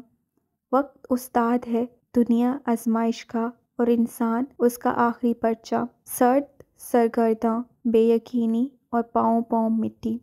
شکرے دوپہر کے آپانچ اور گونگے سکوت میں جھکے سر کے پیڑوں میں خاکستری چڑیوں نے آنکھوں سے آنکھیں موندی ہیں۔ ہلکے ہلکے ہلتے پتے بھی بنا آواز کے بے دم ہیں، اور دور کہیں سے ہجرت زدہ سرخ تتلیاں اس نگر کی خاموشی سے وحشت زدہ۔ سنہری دھوپ کی نزاکتیں سہتا اور سائے کے سہارے چلتا وہ جمعے کا بھوچل سا دن، جب اونچے اونچے گنبدوں سے بلند ہو کر سارے پر چھاتی موت کی اطلاعی خبر گونجنے لگی۔ حضرت، ایک اعلان سماعت فرما لیں۔ شروع ہوتے ہی رضا الہی وفات سے لے کر مرنے والی کے باپ کا نام، مقام جنازے کا اور وقت، اور بار بار ادائی۔ حاکم حسین کی بڑی صاحبزادی وفات پا چکی ہیں، جس کا نماز جنازہ ٹھیک جمعے کی نماز کے بعد۔ وہی الفاظ تھے، بظاہر سپاٹ، ان گنت بار سماعتوں پر سے برسے ہوئے، مگر سماعتوں کو چیرتے، دلوں کا دم گھونٹتے۔ اس اعلان سے مثل بہشت کے پرندوں نے خود کو بہرے ہوتے پایا تھا۔ عزیزوں کو بالآخر رہائی مل گئی، زندگی بس ڈھونگ کرتی رہ گئی۔ آب لپائک کے سفر کو راحت کی امید نے دگا دیا اور مٹی پنہا ہو گئی۔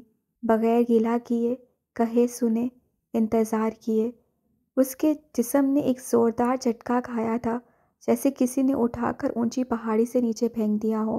ہزر ایک جھٹکے سے اٹھ بیٹھا تھا۔ پورے کمرے پہ تاریکی کا راج تھا۔ اس کی سانسیں دھوتکنی کی مانند چل رہی تھیں۔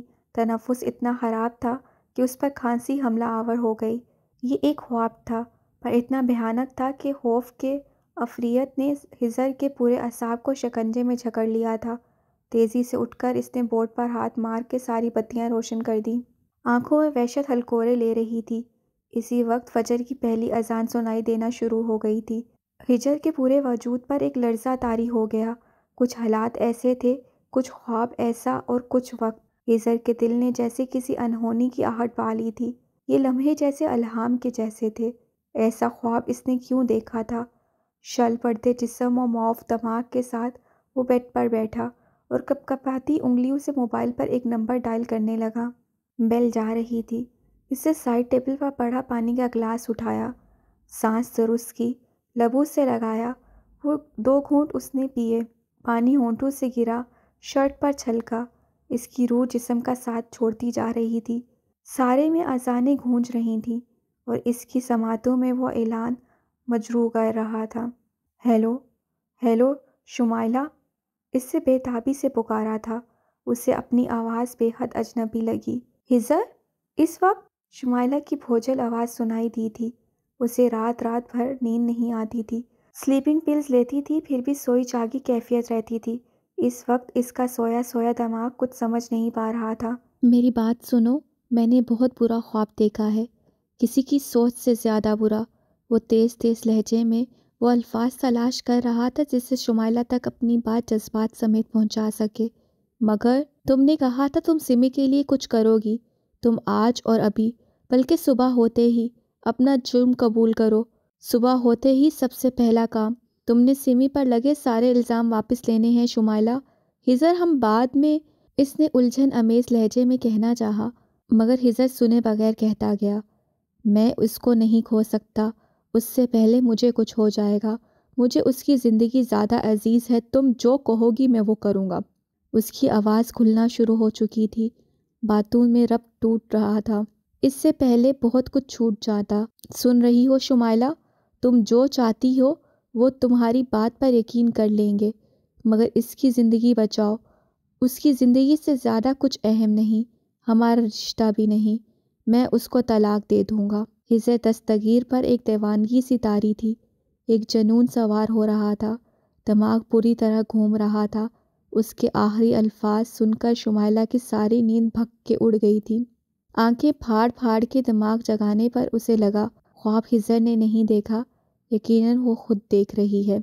یہی وہ وقت تھا اور یہی گھڑیاں جب دور قریب کی مسجدوں سے اذان فجر بلند ہو رہی تھی اور لوگ نماز کے لیے جاگنا شروع ہو گئے تھے۔ تب ہاسپٹل کے ٹھنڈے روم میں کرم الہی نے اپنی آخری سانسیں لے لی تھیں۔ ثانیہ کے سامنے لمحوں میں اس کمرے میں ہلچل مچتی رہی۔ ڈاکٹر، نرس اس لاغر وجود پر جھکے ہوئے تھے، نفس ٹٹول رہے تھے، آنکھیں کھول رہے تھے۔ ثانیہ دم بخود سی کھڑی تھی، شمریز پیشانی مسلتا ہوا۔ اس سے جائے نماز سینے سے لگا رکھی تھی اور بالکل ساکت سی تھی۔ اس کی آنکھوں کے سامنے کرم الہی کے جسم نے ہچکولے کھائے تھے۔ اس نے اس کے لب ہلتے دیکھے اور اب چند منٹوں میں سپاٹ چہرے کے ساتھ ڈاکٹرز باہر نکل گئے۔ نرس کرم الہی کے وجود کو سفید کپڑے سے ڈھانپتی چلی گئی تھی۔ تمام نلکیاں، سوئیاں اس سے الگ کر دی گئیں۔ ثانیہ کو لگنے والا دھچکا شدید تھا۔ سب کچھ ویسے کا ویسا رہ گیا۔ ایک انسان چلا گیا، جانے والا تمام غموں سے دور پرسکون نیند سو رہا تھا۔ دن کو ہوئی ثانیہ کے ساتھ آخری گفتگو کے بعد یقیناً اور کچھ باقی نہیں رہ گیا تھا، کہنا سننا بھی نہیں، سب کچھ ختم۔ ثانیہ نے دیوار کا سہارا لیا۔ اسے بے تحاشا رونا آ رہا تھا۔ زندگی سے موت تک کے اس سفر میں وہ بھی اس کے ساتھ تھی۔ یہ سفر اس نے بھی طے کیا تھا۔ موت کی ٹھنڈک جیسے اس کی پیشانی پر لمس چھوڑ کر گئی تھی۔ شمریز نے آگے بڑھ کر اسے سہارا دینا چاہا، مگر وہ فوراً 2 قدم پیچھے ہوتی مڑی اور واش روم میں بند ہو گئی۔ اس وقت اس کا جذباتی سہارا کوئی نہیں بن سکتا تھا۔ اس کے پاس کوئی چارہ نہیں تھا اپنے آنسوؤں کا بوجھ خود اٹھانے کے سوا۔ دکھ کا موقع جب بھی آئے تمام نئے پرانے دکھ ایک ساتھ مل کر نئے سرے سے رونا شروع کر دیتے ہیں۔ وہ بھی جانے کس کس دکھ کو رو رہی تھی۔ ہجر تمہیں طلاق دے رہا ہے۔ صبح کی سفیدی پر سورج کی زردی بھی غالب نہ آ پائی تھی جب سمی نے اس لڑکی کو اپنے روبرو پایا تھا۔ کبھی یہ چہرہ تھا جسے دیکھے بغیر دونوں کی صبح اور شام میں نہ ڈلتی تھیں، اور آج یہ وقت تھا کہ یہ چہرہ دیکھنا کسی امتحان سے کم نہ ہوتا تھا۔ وہ تمہیں چھوڑ دے گا آج یا شاید کل، تم نے میری بات نہیں سنی، مگر شاید قدرت نے بھی ہماری قسمتوں میں یہی لکھ رکھا ہے۔ شمائلہ کا لہجہ ایسا تھا کہ وہ یقین اور بے یقینی کے ہنڈولے میں جھول رہی تھی۔ اس سے سمی کے تاثرات جانچنے کی کوشش نہیں کی تھی۔ قدرت نے ہماری قسمت میں یہ نہیں لکھ رکھا شمائلہ۔ اللہ جب کسی امتحان کا انعام دے دیتا ہے نا، وہ واپس نہیں لیتا۔ تم کس بنا پر اتنی بڑی بات کہہ سکتی ہو؟ وہ کڑے ضبط سے کہہ رہی تھی۔ اس کی زندگی میں پہلے ہی کچھ کم نہیں ہو رہا تھا کہ وہ ہر روز اس کی باتیں برداشت کرتی۔ ہجر نے تمہارے بارے میں کوئی برا خواب دیکھا ہے؟ شمائلہ نے نظر انداز کر کے اسے آگاہ کیا۔ پھر تو اس نے ضرور تمہیں دیکھا ہوگا۔ وہ بے طرح ہنس پڑی تھی۔ شمائلہ نے لب بھینچ لیے۔ وہ تمہارے لیے تمہیں چھوڑ دے گا اور میں سب کو سچائی بتا دوں گی سمی۔ وہ زندگی میں پہلی بار غرور سے نہیں بتا رہی تھی۔ اس کی آنکھوں میں نمی کی ایک باریک سی لکیر تھی۔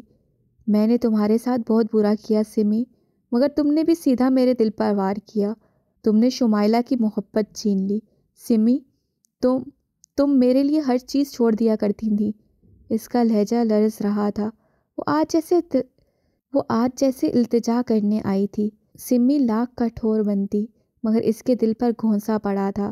شمائلہ کے چہرے پر ضبط کے رنگ تھے۔ وہ واقعی ہجر سے سچی محبت کرتی تھی۔ وہ اپنی محبت میں ہر حد تک جانا چاہ رہی تھی۔ اسے نظر آنا بند ہو گیا تھا۔ کاش تم نے بھی میرے لیے کچھ چھوڑ دیا ہوتا۔ تم نے میری زندگی میں ایک بھی رشتہ نہیں رہنے دیا۔ کاش تم میری بہن کی زندگی برباد ہونے سے بھی بچا لیتی نا شمائلہ۔ سمی تمہیں 7 خون معاف کر دیتی۔ ہاں، ہوں میں قصوروار۔ سوچو کتنی بدقسمت ہوں کہ اتنے لوگوں کی خوشیاں بے دہانی میں رونتی چلی گئی، لیکن مجھے تنہا رہ جانے سے بہت ڈر لگتا ہے سمی۔ خدا کے لیے میرے لیے ایک راستہ تو چھوڑ دو۔ یہ سب کرنے سے تمہیں ہجر مل جائے گا۔ سمی ترحیم بھری نظروں سے اسے دیکھنے لگی۔ اسے اس پر افسوس ہو رہا تھا۔ تمہیں لگتا ہے ہجر تمہیں قبول کر لے گا؟ جانتی ہو، صرف شوہر نہیں ہے وہ میرا۔ شوہر نہ بھی رہا تو میرا کزن ہمیشہ رہے گا۔ کوئی ہمارے اٹوٹ تعلق کو نہیں مٹا سکتا۔ کیا وہ اس رشتے کا اتنا بھی مان نہ رکھے گا کہ تمہیں اپنے خاندان کا حصہ نہ بنائے؟ اس کی بات بہت تلخ تھی، اتنی کہ شمائلہ کے چہرے پر زلزلہ اتر آیا۔ آنکھوں میں سیاہی بھر گئی۔ وہ سب میں نہیں جانتی، میں صرف یہ جانتی ہوں کہ وہ جو کر رہا ہے حقیقت سمجھ کر قبول کر لو۔ میں اپنی محبت بچانے کی کوشش کروں گی۔ سہم ایک دن بھر جاتے ہیں، وہ مجھے اپنا لے گا، ورنہ…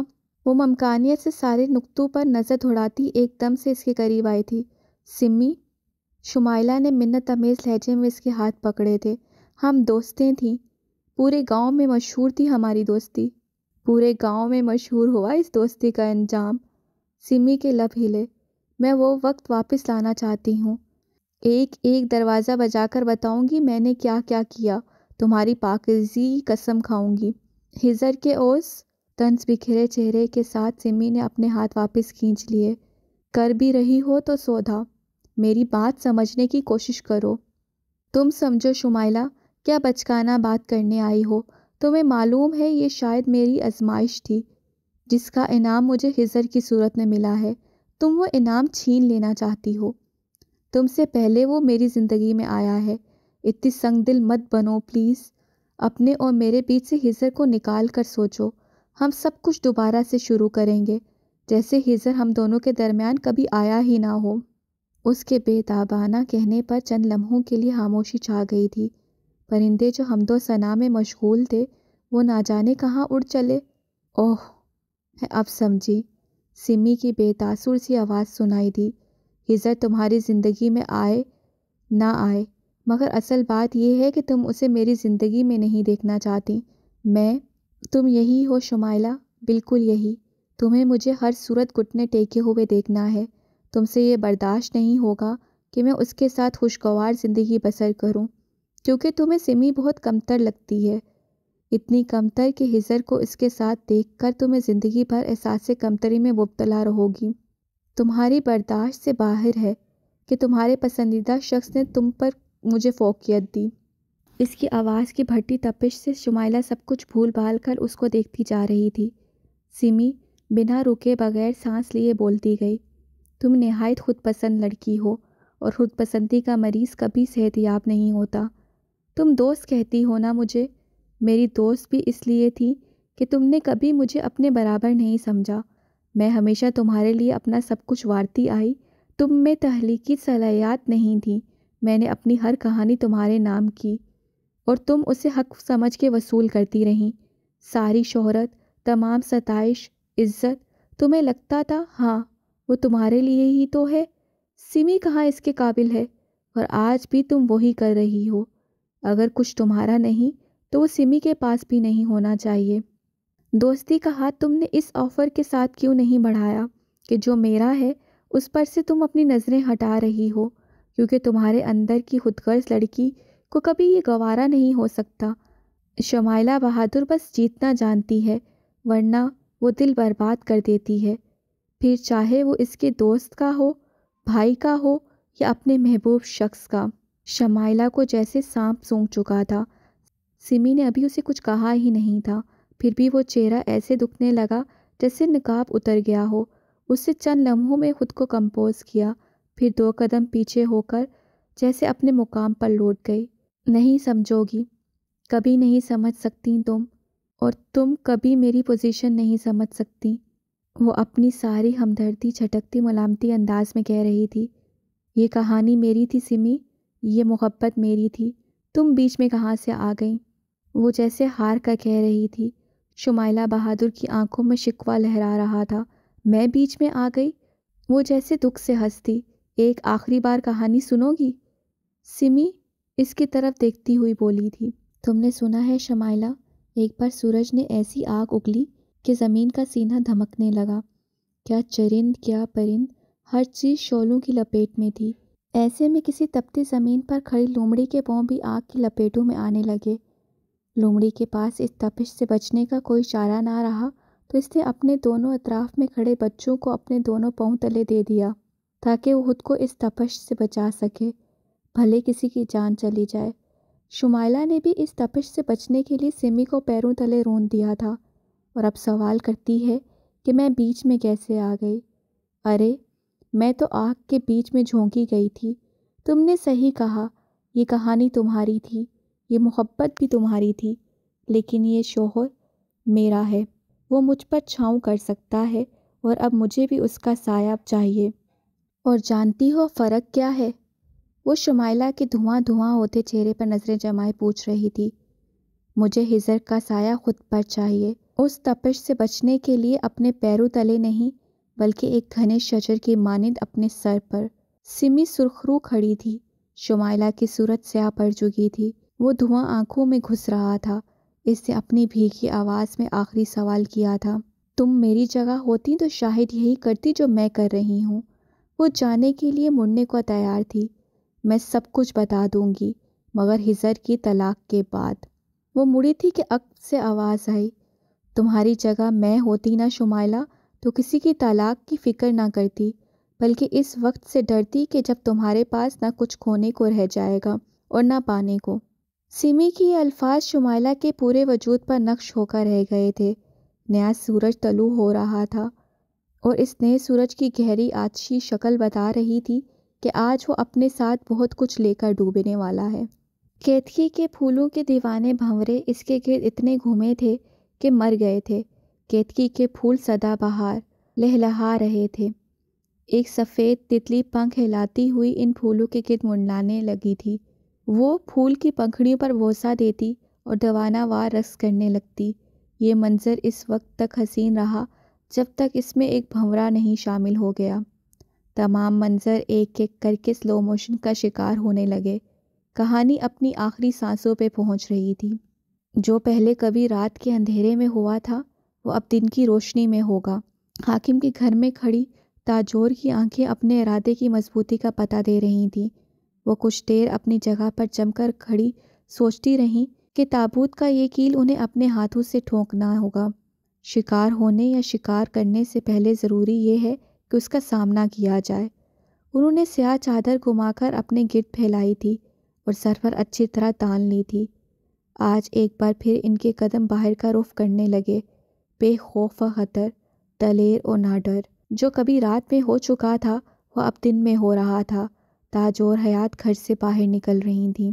تتلی نے دیکھا کہ بھنورا اس منظر میں آ کر اس کے گرد گول گول چکر لگانے لگا ہے۔ تتلی کو عجیب سا سہم جھکڑنے لگا تھا۔ حاکم حسین کسی معمول کی طرح گھر کے کمرے میں تنہا موجود تھے۔ ان کے ہاتھ آہستہ آہستہ چل رہے تھے۔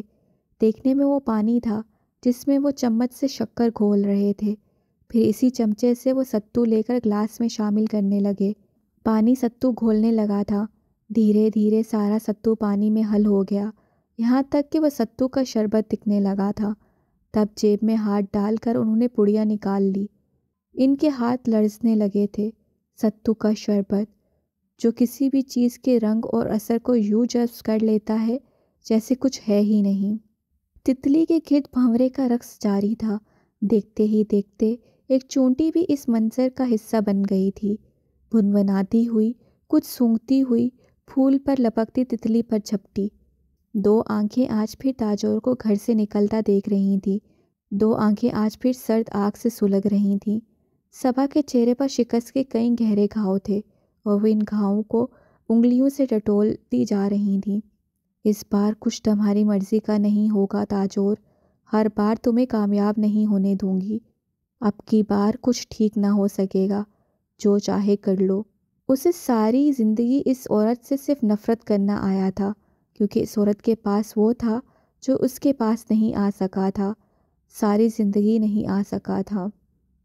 ہاسپٹل کے احاطے میں ایمبولینس کھڑی تھی جس کی سرخ بتیاں صبح کے اجالے میں گول گول گھوم رہی تھیں۔ کرم الہی کی میت کو اس ایمبولینس کے ذریعے گاؤں لے جانے کا انتظام کیا جا رہا تھا۔ سفید کپڑے میں لپٹی باڈی اسٹریچر پر لٹائے دو آدمی اپنی کارروائی میں مصروف تھے، ثانیہ اور شمریز۔ دو اجنبیوں کی طرح فاصلہ رکھ کے ساکت کھڑے تھے۔ ایک آدمی نے اشارہ کیا تو ثانیہ شمریز پر نظر ڈالے بغیر خاموشی سے ایمبولینس میں سوار ہو گئی۔ ثانیہ، شمریز کو جھٹکا لگا تھا، تمہارے اور میرے راستے آج سے جدا ہیں۔ جس شخص کے لیے تم یہاں تھے وہ نہیں رہا، ہمیں بھی اب اپنی اپنی راہ لے لینی چاہیے۔ لہجے میں قطعیت تھی۔ ایمبولینس چلنا شروع ہو گئی تھی۔ شمریز اپنے ٹوٹے اس تعلق کو دور جاتا دیکھتا رہا جو آخری سانسوں پر تھا۔ بھنورا اس کے گرد بھنور بناتا جا رہا تھا۔ تتلی کے اپنے پر تھے، پھر بھی نامحسوس انداز میں وہ اپنے گرد دائرہ تنگ پڑتا دیکھ رہی تھی۔ شربت کا گلاس تھامے حاکم حسین کے متحرک قدم ایک محسوس کمرے کا رخ کر رہے تھے۔ محض 10 منٹ کے وقفے کے بعد ان کے قدموں سے شدید تھکن لپٹی جا رہی تھی۔ ایک کمرے کے سامنے جا کر ان کے قدم رک گئے۔ اس کمرے کے اندر سمی تھی۔ وہ کچھ سوچ کر اندر کی جانب بڑھ گئے۔ میں اپنی محبت کو سمی کے لیے آگ سپیل نہیں بنانا چاہتا تھا جو اس کے وجود سے لپٹ کر قطرہ قطرہ زندگی نچوڑ لیتی۔ تاجور حیات اور حضر ایک دوسرے کے روبرو تھے، آمنے سامنے برجمان۔ حضر نے ہاتھ کی انگلیاں ایک دوسرے میں پیوست کر رکھی تھیں، بے حد مضطرب، بے قرار۔ بار بار خواب یاد آتا تھا، بار بار سر جھٹکتا۔ میرا تمہارے جیسا ایک بیٹا ہے، وہ آج آ رہا ہے، میرے قد سے اونچا، خوب چوڑے شانوں والا۔ میں تو اس کے آگے چھپ جاؤں۔ یہ جو تمہاری ماں ہے، انہوں نے شکیلہ پر نظر ڈالی۔ وہ پلر سے لگی کھڑی تھیں، وہ ان دونوں کے بیچ نہیں آئی تھیں۔ تمہاری ماں میری خاطر اپنی اولاد پر اپنا حق چھوڑ دیتی ہے، اس سے تمہیں مجھے سونپ دیا۔ مجھے لگتا ہے مظہر کا دوسرا نام جیسے خضر ہے۔ ان کی آنکھیں جھملا رہی تھیں۔ خضر انہیں دیکھتا رہ گیا۔ خضر دوسرا نام نہیں ہے، مظہر کا آپ سے فقط ایک رشتہ ہے، خضر کے کئی، ایک سے زائد۔ میں نے زندگی میں پہلی بار اس رشتے کو پایا ہے، آپ آزما کر دیکھیے۔ اس کے لبوں پر ذرا سی مسکراہٹ چمکی تھی، تاجور کو زندگی میں ایک طرف سے کمی رہی تھی، باقی اللہ نے ہر طرف سے بے تحاشا نوازا تھا۔ ہجر آج صبح ہی مثل بہشت لوٹا تھا، وہ ان کے ہر حکم پر سر تسلیم ہم کرنے کو تیار تھا۔ سچائی سامنے نہ آ پا رہی ہو نا ہجر، تو انسان کو خود سراپا سچ بن کر سامنے آ جانا چاہیے۔ تاجور حد درجہ سنجیدگی سے ہجر کی آنکھوں میں دیکھ رہی تھی۔ تتلی اب بھی چونٹی اور بھنورے کی گرفت میں تھی، مگر وہ اب یہ شرارت سمجھ چکی تھی، وہ دونوں اسے نقصان نہیں پہنچا سکتے تھے۔ ابا آپ؟ بے یقینی کے سبب سمی کے قدم زمین پر جم کر رہ گئے۔ وہ خود چل کر سمی کے پاس آئے تھے۔ سمی کا دل جیسے عجب سی لے پر دھڑک رہا تھا۔ ہمارے درمیان کیسے وقت نے ڈیرا جما لیا ہے، تم اپنے باپ کو سامنے پا کر حیران ہو، میں نگاہیں نہیں ملا پا رہا۔ ان کی آواز جذبات سے آ رہی تھی، مگر پھر بھی اس سے وہ آواز محتوش لگی۔ نہیں ابا، میں نمکین پانیوں نے سمی کو کچھ بولنے نہیں دیا۔ اولاد آزمائش ہوتی ہے، تلوار کی طرح کاٹ دیتی ہے، پھر بھی اس کو مانگا جاتا ہے، دن رات تڑپا جاتا ہے، عمر بھر ترسا جاتا ہے، وہ مردہ آواز میں کہتے جا رہے تھے۔ سمی شرمندگی سے سر جھکائے چپ چاپ سنتی چلی گئی۔ میں ہمیشہ اس معاشرے میں سر اٹھا کے جینا چاہتا تھا، ایک ایسے خاندان کا سربراہ جس کی لوگ مثالیں دیں، ایک ایسا گھر جس پر لوگوں کی نگاہیں عزت سے جھکی رہیں۔ لیکن زندگی بھر میں اسی خواہش کے ہاتھوں آزمایا گیا، کبھی بھائی سے، کبھی بیوی سے، اور آج ان کے دل سے ایک ہوک سی اٹھی تھی۔ یہ ہوک سمی کے دل کا درد بن گئی۔ لوگ آج بھی مجھے دیکھتے ہیں تو نظر جھکا دیتے ہیں، دیکھو اس بندے کو جس کی اولاد اس کی عزت کا پاس نہ رکھ سکی، یہ کتنا ذلیل و خوار ہے کہ اس پہ نظر نہ ڈالو، کہیں ہماری عزت و نیک نامی پہ خرف نہ آ جائے۔ وہ جیسے کسی حقیر شخص کا قصہ سنا رہے تھے۔ سمی کی آنکھیں ڈبڈباتی جا رہی تھیں۔ ایئرپورٹ پہ لوگوں کا اژدہام تھا اور بھانت بھانت کی آوازوں والے چہروں کے بیچ ایک چہرہ مظفر کا نظر آ رہا تھا۔ لوگوں کے ہجوم سے گزرتا ہوا وہ اس عمارت کی سیڑھیاں اترتا باہر آ رہا تھا۔ دیکھنے میں وہ بے نیاز نظر آتا تھا، چونکہ چہرہ سپاٹ تھا۔ دوسرے لوگوں کی طرح اس کے چہرے پر خوشی کی کوئی لہر، گرم جوشی کی کوئی رمق نہیں تھی۔ اس کے گھر میں جو حالات چل رہے تھے، اس کی حالت انہی سوچوں کا غمازہ تھی۔ ماں کا سامنا، بہنوں کے آنسو، بھائی پردیس میں ہوں تو بہنیں اسی طرح رل جاتی ہیں۔ ایک سوچ بار بار دستک دیتی تھی، کوڑے کی طرح برستی تھی۔ خوشی کا رنگ کس قسم کا ہوتا ہے میں نے آج تک نہیں دیکھا، خوشی کا رنگ کس قسم کا ہوتا ہے میں نے آج تک نہیں دیکھا۔ مجھے تمہارے نانا سے ہمیشہ شکوہ رہا، کیا جاتا اگر وہ میرے اندر کے ضدی اور انا پرست مرد کو نہ جگاتے، صدام ٹھیک ہو جاتا، ایک بار شادی ہو جاتی، ہم سب سمجھاتے، مگر اس وقت شاید میں نے بڑی غلطیاں کر دی تھیں، جن کا خمیازہ میں نے اور تمہاری ماں نے بھگتا۔ انہوں نے سمی کے سامنے کبھی اپنے بیتے دنوں کا ذکر نہیں کیا تھا، مگر وہ آج اعتراف کر رہے تھے، آج جیسے کوئی آخری دن آن پہنچا تھا، پرانے حساب کھولنے کا، بند کرنے کا۔ اولاد سے ہر باپ محبت کرتا ہے، اس کے سخت فیصلوں کو دنیا نہیں سمجھتی، مگر میں نے مظہر سے زیادہ تم لوگوں سے محبت کی۔ میرا کبھی کسی نے مان نہیں رکھا اور تم بھی نہیں رکھ سکی سمی۔ حاکم نے اپنی نم آنکھیں اٹھا کر سمی کو دیکھا۔ سمی کا دل چاہا زمین پھٹے اور وہ اس میں سما جائے۔ وہ باپ کا مان نہیں رکھ پائی تھی، کتنی بد نصیب اولاد تھی وہ۔ ابا ایسا نہ سوچیں، میں نہیں چاہتی تھی کہ آپ کو اپنے غلط فیصلے پر پچھتانا پڑے۔ آپ اتنی محبت کرتے تھے ہم سے، کاش تھوڑا سا اعتبار کیا ہوتا، ہم سب کی زندگیاں یوں نہ بکھرتی۔ وہ اس کے کندھے پہ سر رکھ کے رونا چاہتی تھی، مگر چپکے سے آنسو ضبط کرتی رہی۔ اعتبار کے قابل تم نے چھوڑا کب ہے؟ کیا تم پر اب بھی اعتبار کرتا؟ میں نے غلطی کی تھی، میرے لیے وہ گناہ بن گیا۔ ابا ایک بار معاف کر کے دیکھیں، سب ٹھیک ہو سکتا ہے، ہمیں آپ کے سہارے کی ضرورت ہے۔ وہ بڑی امید سے کہہ رہی تھی، ایک آس سے کہ ان کا دل موم ہو جائے گا۔ حاکم کی نگاہیں اپنے ہاتھ پر جمی تھیں۔ ہم اپنی زندگی دوبارہ شروع کریں گے، جیسے درمیان میں یہ وقت آیا ہی نہ ہو، ہم بیچ کے یہ صفحے پھاڑ دیں گے۔ ایک بار میری آنکھوں میں دیکھیں، کیا میں آپ کو ذرا بھی سچائی نظر نہیں آتی؟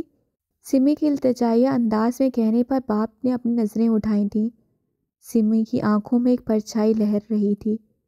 ہیزر دستگیر کی آنکھوں میں عجیب سی چمک اتر رہی تھی۔ آس کے تمام دیے اس کی آنکھوں کے پار روشن ہو رہے تھے۔ سمی تمہارے بغیر خوش نہیں رہ سکتی ہیزر، وہ ہم سب کے لیے اپنا دل مار سکتی ہے، مگر میں اس کا دل مرنے نہیں دوں گی، اس کو تمہاری ضرورت ہے۔ تاجور ہیزر کے کندھے پر ہاتھ رکھ کر گویا اس کے اندر کی طاقت بڑھا رہی تھیں۔ اس کا ہجر میں بیمار دل اس کے لمس سے پھلنے پھولنے لگا تھا۔ آپ صحیح کہہ رہی ہیں، سمی کے لیے اگر کوئی کچھ کرے گا تو وہ ہیزر کیوں نہ ہو۔ میں ڈر گیا تھا مگر نہیں، یہ وعدہ نبھانے کا وقت ہے۔ سمی بھی میرے پاس چل کر آئی تھی، اب میں اس کے پاس جا رہا ہوں۔ جذبات سے ہیزر کا چہرہ تمتما رہا تھا، اس کے انگ انگ سے روشنی پھوٹ رہی تھی۔ بلاخر اسے یہ قدم اٹھانا تھا، اپنی کہانی کو بچانے کے لیے، جو آخری سانسوں پر تھی۔ ان کی آنکھوں میں دکھ کا ساگر موجزن تھا، وہ بے بسی اور جبر کے نہ جانے کون سے مراحل سے گزرتے سمی کی آنکھوں میں دیکھ رہے تھے۔ اس وقت تمہاری آنکھوں میں ایسے شخص کا چہرہ نظر آ رہا ہے جس پر ذلت کی تھپڑیں ثابت ہوئی ہیں، رسوائی کی لکیریں ہیں، بے عزتی کی کالک سے صورت مصنوع ہے، میرا اپنا چہرہ۔ سمی کی ساکن پلکوں کے پرے آنکھوں کی کانچ ٹوٹ کر بکھرتے چلے گئے۔ یہ کانچ ایک ساتھ سارے اس کے دل میں پیوست ہو گئے تھے۔ اس کی خطا کبھی معاف نہیں کی جا سکتی تھی، اس کی آخری امید بھسم ہو گئی تھی۔ میں تمہیں کبھی معاف نہیں کر سکتا۔ بہت سوچا میں نے کہ ایسی کیا سزا ہونی چاہیے تمہارے لیے کہ ہماری تذلیل ہماری رسوائی کا مداوع ہو سکے، مگر ایسی کوئی سزا نہیں بنی ہے۔ میرے بس میں نہیں ہے تمہیں معاف کر کے گلے سے لگانا۔ میں صرف ایک کام کر سکتا ہوں۔ انہوں نے سرخ آنکھیں اٹھائیں، چہرہ بھی سرخ تھا، سارا لہو جیسے یہیں سمٹ آیا تھا۔ تمہیں بھلا سکتا ہوں، ایسے جیسے تم میری اولاد کبھی تھی ہی نہیں۔ تمہیں سزا سناتا تو ہمارے درمیان تعلق جڑا رہتا۔ یہ سزا خود کو سنا رہا ہوں، میری ایک ہی بیٹی ہے۔ سرخ آنکھوں سے لہو رنگ آنسو ٹپ ٹپ گرے تھے۔ سمی وحشت زدہ چہرے سے سنتی جا رہی تھی۔ اس کا دل چاہا باپ سے لپٹ کر دھاڑیں مار مار کر روئے۔ وہ اتنی ارزاں تھی، اتنی حقیر کہ اس کی کسی بات، کسی جذبات، کسی سچائی کی ذرا برابر اہمیت نہیں تھی۔ تم نے صحیح کہا، سب کچھ دوبارہ سے شروع کرنا پڑے گا۔ تم سوچنا یہ بیچ کا وقت کبھی آیا ہی نہیں۔ وقت وہیں اسی گھڑی تھم گیا جب مجھ پر وہ قیامت ٹوٹی۔ انہوں نے آواز کھینچ کر دوبارہ خود پر قابو پایا۔ میں نے کچھ اور سوچا تھا مگر ہاتھ میں پکڑا گلاس سمی کی طرف بڑھایا۔ مجھ میں ہمت نہیں تھی۔ رخ موڑ لیا گیا تھا۔ لا تعلقی کا پہلا قدم۔ اسے پی لینا، میں سمجھوں گا تم مر گئی تھی۔ نہ زمین ہلی تھی، نہ آس پاس کی کوئی چیز۔ ترک تعلق کا آخری قدم بھی اٹھا لیا گیا تھا۔ سمی کے دونوں ہاتھوں میں وہ گلاس دبا تھا جو اس کے باپ نے اس کے لیے بنایا تھا۔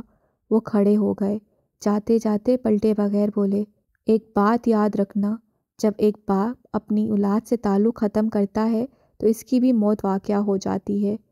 تمام منظر حالی ہو گئے تھے، کائنات سائیں سائیں کرنے لگی۔ سمی پلیٹ فارم پر بھاگتی پاگل بن گئی تھی۔ پاسکل کی طرح وہ گھٹنوں کے بل گر گئی، سسکیاں پورے وجود سے اٹھ رہی تھیں۔ ہاں، مگر ہاتھوں میں مضبوطی سے دبا گلاس نہیں جھلکا تھا۔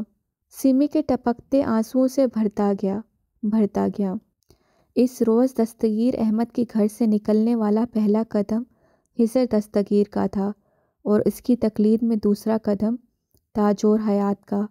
زندگی میں پہلی بار یہ غیر یقینی منظر ہر ایک کو اپنی آنکھوں سے نظر آیا تھا۔ زندگی میں پہلی بار وہ ہم قدم تھے۔ پھر منظر میں ہیزر کے والدین شامل ہوئے۔ دن کی روشنی میں یقین کی سرحدوں سے نہ خواب، نہ قیاس، نہ خیال، نہ گمان، ایک بھرپور حقیقت، ٹھوس سچائی۔ چاروں قدم سے قدم ملا کر چلتے جا رہے تھے، چہرے پر آر پار جیسے خطرناک عزائم۔ اس بار غضب یہ کہ چاروں کا رخ حاکم کے گھر کے سوا کسی اور جانب نہ تھا۔ جس نے دیکھا، سنا، کھلے منہ پر ہاتھ رکھ دیا۔ پھر کھڑکیاں کھولیں، کھٹا کھٹ دروازے واہ ہوئے۔ عورتیں، مرد، بچے، اشتیاق، خوف، تجسس، سنسنی دلوں میں جیسے ابال سے اٹھے۔ مثل بہشت کیا دیکھنے جا رہا تھا؟ شکیلا نے بیٹے کو خطرے میں ڈالنے پر دل مضبوط کر لیا تھا۔ ہزر اور تاجور کے دروازہ پار کرنے تک پیچھے بستی کے لوگوں کا ایک پرغبار ہجوم جمع ہو رہا تھا، اور اس ہجوم کے بھی پیچھے ایک شخص اترا اور حیرانی سے اپنے گھر میں جھانکتے لوگوں کو دیکھا۔ مظفر حاکم۔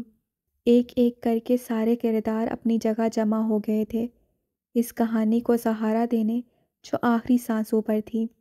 کرم الہی کے وسیع صحن میں پتے سرسراتے پھر رہے تھے، پھولوں سے لدا وجود اپنی آخری آرام گاہ تک جانے کے لیے تیار تھا۔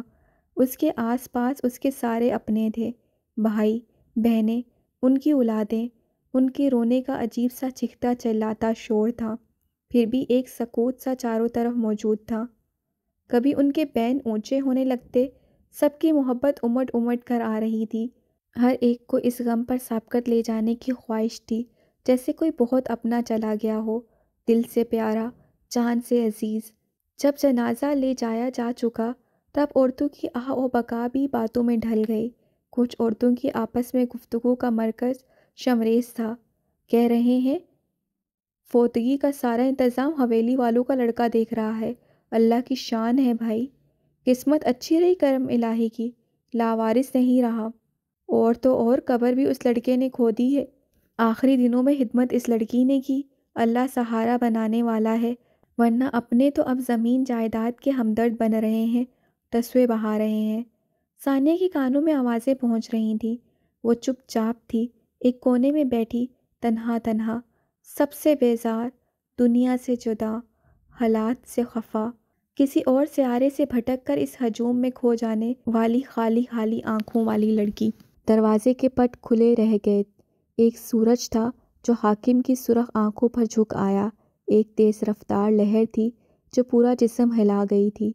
کھلے دروازے سے لوگوں کا ہجوم تھا، اور اس ہجوم سے آگے کھڑے وہ چار لوگ، ہزر، تاجور، شکیلا، دستگیر۔ وہ لمحہ جس کا حاکم نے بہت شدت سے انتظار کیا تھا، وہ پل جو بالآخر انہیں میسر آ گیا تھا۔ تاجور اور ہزر سب سے آگے کھڑے تھے، کندھے سے کندھا ملا کر، بے خوف۔ تم؟ حاکم نے پوری قوت صرف کر کے صرف ایک لفظ بولنے پر آمادہ کیا تھا، ارد گرد علاوہ بھڑکنا شروع ہو گیا تھا۔ ان سے ایک دیوار پار اس نیم اندھیرے کمرے میں سمی کھڑی تھی، بے تحاشا رویا رویا چہرہ، آنکھوں میں نمی، اس کے ہاتھ میں دبا ستو کا شربت لرزتا جا رہا تھا۔ جی میں آپ کا مجرم۔ بیچ کا فاصلہ برقرار رہا تھا، مگر ہزر دستگیر کی آواز میں لرزش نہیں تھی، اس میں سخت سی مضبوطی تھی۔ اپنے سامنے دیکھنے کی توقع نہیں کر رہے ہوں گے وہ جسے اپنے سامنے جھکا دیکھنے کی کوشش آپ نے مہینوں کی۔ ہزر نپے تلے الفاظ بولتا جا رہا تھا، آج جب وہ بالآخر ان کے سامنے آیا تو وہ جیسے فریز ہو گئے تھے، سمجھ میں نہیں آ رہا تھا کہ اس وقت وہ کیا کریں۔ جب تھوڑی سی دیر پہلے اپنی بکواس بند کرو اور اپنے ماں باپ کو لے کر یہاں سے نکل جاؤ، اس سے پہلے کہ میں اپنا آپا کھو دوں۔ وہ ضبط کی آخری حدوں سے لڑ رہے تھے، اتنی شدت سے آنکھوں کی پتلیاں لرزنا شروع ہو گئی تھیں۔ ہزر اپنی جگہ سے نہیں ہلا۔ سمی نے ایک کونے میں بند پیٹی کھولی تھی، گرد کی ہلکی سی تہ اڑ کر اس کی سانسوں میں شامل ہو گئی، منہ پر ہاتھ رکھے وہ کھانستی چلی گئی تھی۔ کھانستے کھانستے اس نے ہاتھ سے گرد اڑائی، بامشکل سانس درست کی۔ میں جانے کے لیے نہیں آیا ہوں، آج فیصلے کا وقت ہے، سب کچھ آج ہی ختم ہوگا اور شروع ہوگا۔ آپ میں ہمت نہیں تھی کہ سامنے آ کر اپنی بیٹی سے مل لیتے، دھوکے سے اسے بلایا اور زبردستی۔ میں چاہتا تو تم جو چاہو کر کے دیکھ لو۔ حاکم کی گرجدار آواز گونجی تھی، ان کی صبر کی انتہا یہی تھی۔ میرے سامنے کھڑے ہو کر تمہیں کیا لگتا ہے یہ سب بولو گے اور میں بھول جاؤں گا کہ تم نے میرے ساتھ کیا کیا؟ تمہاری قسمت اچھی ہے کہ تم آج سے پہلے میرے سامنے نہیں آئے۔ تم میں سے ایک ایک شخص سے شدید نفرت کرتا ہوں میں، میری بربادی کا ذمہ تمہارے سر ہے۔ حاکم کی دھاڑ نے وہاں موجود ہر شخص کو چپ کروا دیا تھا، ان کے لہجے میں ایسا کچھ تھا کہ ہر شخص کو ان کا دکھ محسوس ہوا اور شکوہ جائز لگا۔ سمی ڈبڈبائی آنکھوں سے اس لباس کو دیکھ رہی تھی جو مہذن نے اس کی شادی کے لیے بھیجا تھا۔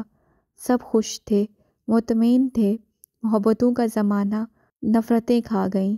14ویں کے چاند کی دلہن کو گرہن لگ گیا، خوشی کا ہر پنہ ہاتھ سے سرکتا چلا گیا۔ میں آپ سے یہاں کوئی معافی وافی مانگنے نہیں آیا۔ حضر نے لب کھولے تو وہ پہلے سے زیادہ ٹھوس لگتا تھا۔ اس کی آنکھوں میں عجیب سی قطعیت تھی، کیونکہ معافی مانگ کر میں وہ باتیں سچ نہیں کروں گا جو آپ سوچتے ہیں۔ اس سب کے ذمہ دار آپ بھی ہیں۔ آپ نے کسی بھی تیسرے انسان کے کہنے پر اپنی اولاد سولی پر چڑھا دی۔ آپ نے جگہ جگہ اپنا تماشا بنایا، زمانے بھر میں اپنے گھر والوں کو رسوا کیا، دنیا کو بتایا آپ کتنے مظلوم ہیں، اپنی عزت کو بڑی غیرت سے دفنا رہے ہیں۔ دفع ہو جاؤ یہاں سے، اپنی بیوی کے بغیر نہیں۔ حضر بات کاٹتے ہوئے 2 قدم آگے بڑھ آیا تھا۔ بہت سے دل دھک دھک کرنے لگے۔ سمی کے ذہن میں باپ کی باتیں گونج رہی تھیں، آنسو تواتر سے بہہ رہے تھے۔ انہوں نے سمی کو مردہ کہہ دیا تھا، وہ سب نئے سرے سے شروع کر رہے تھے۔ بیچ کا وقت زندگی کے صفحے پھاڑ دیے تھے۔ آپ ہمیشہ صرف اپنی بات نہیں منوا سکتے۔ حضر 2 قدم آگے چلا گیا۔ آپ ہمیشہ صرف فیصلے نہیں سنا سکتے۔ بہت سے دل ڈوب کر ابھرے۔ کچھ تکلیف آپ بھی تو سہیں، آگاہی کی تکلیف، بھروسہ نہ کرنے کی تکلیف۔ حاکم نے اتنی شدت سے دانت پر دانت جمائے تھے کہ جبڑے بھینجے بھینجے واضح نظر آنے لگے۔ اس کو کہو میری نظروں سے دور ہو جائے، ورنہ جو گناہ بچپن میں میرے ہاتھوں ہونے سے بچ گیا وہ آج ہو جائے گا۔ انہوں نے تاجور کی آنکھوں میں دیکھتے ہوئے سختی سے کہا تھا۔ تاجور پر گویا لرزش طاری تھی۔ حضر نہیں جانتا تھا وہ کس خطا کی بات کر رہے تھے، مگر وہ ان کے سامنے امتحان بنا چٹان کی طرح کھڑا تھا۔ آپ جو چاہیں کر لیں، میں یہاں سے 1 انچ نہیں ہلوں گا۔ میری بیوی کو بلائیں۔ جس طرح دنیا نے اس کے جھوٹے قصے اڑائے ہیں، آج وہ سب اس کا سچ سنیں گے۔ حضر کی بات سن کر حاکم کی برداشت ٹوٹ گئی۔ وہ بری طرح اس پر جھپٹے اور اس کا گریبان پکڑ لیا۔ تاجور کی دبی دبی چیخ نکل گئی تھی۔ اب تم مجھے بتاؤ گے سچ؟ تمہارے منہ سے سنوں گا میں؟ وہ جو اسی کے منہ سے سنیں گے سب، وہ جو آپ نے آنکھیں بند کر کے یقین کر لیا تھا۔ حضر نے ایک جھٹکے سے اپنا کالر آزاد کروا دیا تھا۔ اس کے چہرے پر خون سمٹ آیا تھا۔ سامنے کھڑا شخص مارے گیز و غضب کے کپکپا رہا تھا، مگر حضر کو ان پر کوئی رحم نہیں آ رہا تھا۔ کچھ نہیں سننا مجھے، نکلو یہاں سے۔ وہ اس کا ہاتھ کھینچ کر نکالنے لگے، مگر انہیں اندازہ ہوا کہ یہ بچپن والا حضر نہیں تھا جو ان کے ایک دھکے سے دور جا گرا تھا۔ وہ اسے اپنی جگہ سے ہلا بھی نہیں سکے تھے۔ معین، صدام، دھکے مار کے نکالو ان سب کو میرے سامنے سے، یہ میرے لیے اچھوت ہیں۔ وہ گرجدار آواز میں اندر کی طرف آواز دے کر بول رہے تھے۔ ان کے انداز میں کوئی لچک نہیں تھی، مگر یہ سب ہونے سے پہلے پیچھے سے آواز اٹھی، اس کو کوئی نہیں نکالے گا۔ آواز اونچی تھی اور صاف بھی، حتمی اور اٹل بھی۔ مجمع جیسے ایک طرف سرکنے لگا۔ یہ کہیں نہیں جائے گا، اب آ ہی گیا ہے تو اس طرح نہیں جائے گا۔ چھوٹے چھوٹے قدم اٹھاتا وجود اندر بڑھ آیا۔ مظہر حاکم حسین کا چہرہ واضح ہو گیا۔ لمحہ بھر کو سارے میں سناٹا چھا گیا۔ سمی نے تمام ملبوسات میں سے سرخ رنگ کا وہ عرسی جوڑا نکالا جو اس کے لیے خریدا تھا۔ وہ بہت خوبصورت تھا، اب تک ویسے کا ویسا تھا۔ اس سے سرخ رنگ پہننا نصیب نہیں ہوا۔ وہ دلہن بننے جا رہی تھی تب بھی نہیں، اور وہ دلہن بنی تب بھی نہیں۔ ایک آنسو اس جوڑے پہ ٹپکا۔ اسے نگینوں سے سجا وہ سرخ دوپٹہ نکال لیا۔ مظہر، تاجور کی روح کی گہرائیوں سے آواز آئی تھی، ایک تڑپتی سلگتی آواز۔ آگ پہ جیسے پانی پڑا تو مزید بھڑک اٹھی۔ تاجور اپنے بیٹے کی طرف یوں لپکی تھی جیسے 1 سیکنڈ مزید رکی تو زمین بوس ہو جائیں گی۔ اماں! مظہر نے انہیں اپنے بازو میں سمیٹ لیا تھا۔ سانس میں جیسے سانس شامل ہوئی۔ وہ بوڑھی نہیں رہی تھیں۔ توانائی کا طوفان روح میں سما گیا تھا۔ ایک ماں کی جوان اولاد، ایک ماں کا مان بھرا سہارا۔ تم کیا کہہ رہے ہو مظہر؟ جانتے ہو یہ شخص؟ جانتا ہوں ابا، سنا ہے۔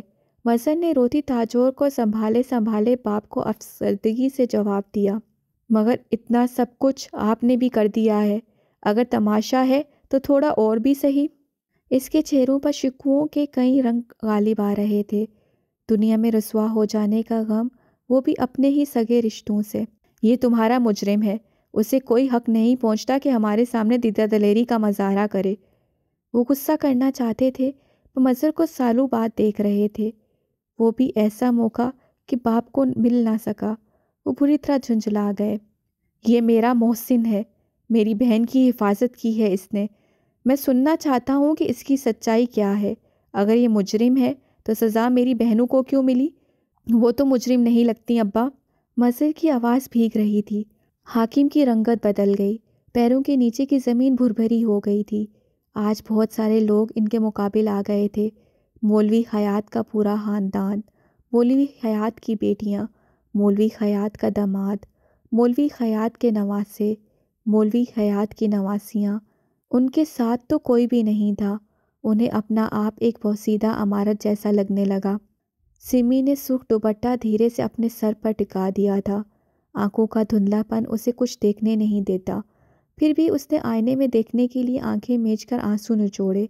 یہ سرخ رنگ اس پہ عجیب گلال لا رہا تھا۔ پھر دیکھتے ہی دیکھتے عقب سے ہزر کا مسکراتا چہرہ آئینے میں جھلملانے لگا۔ دل چھلنی ہوا۔ محبتوں کو آزادی کیوں نہیں دی جاتی؟ محبتیں ہمیشہ قید و بند میں مرجانے کو رہ جاتی ہیں۔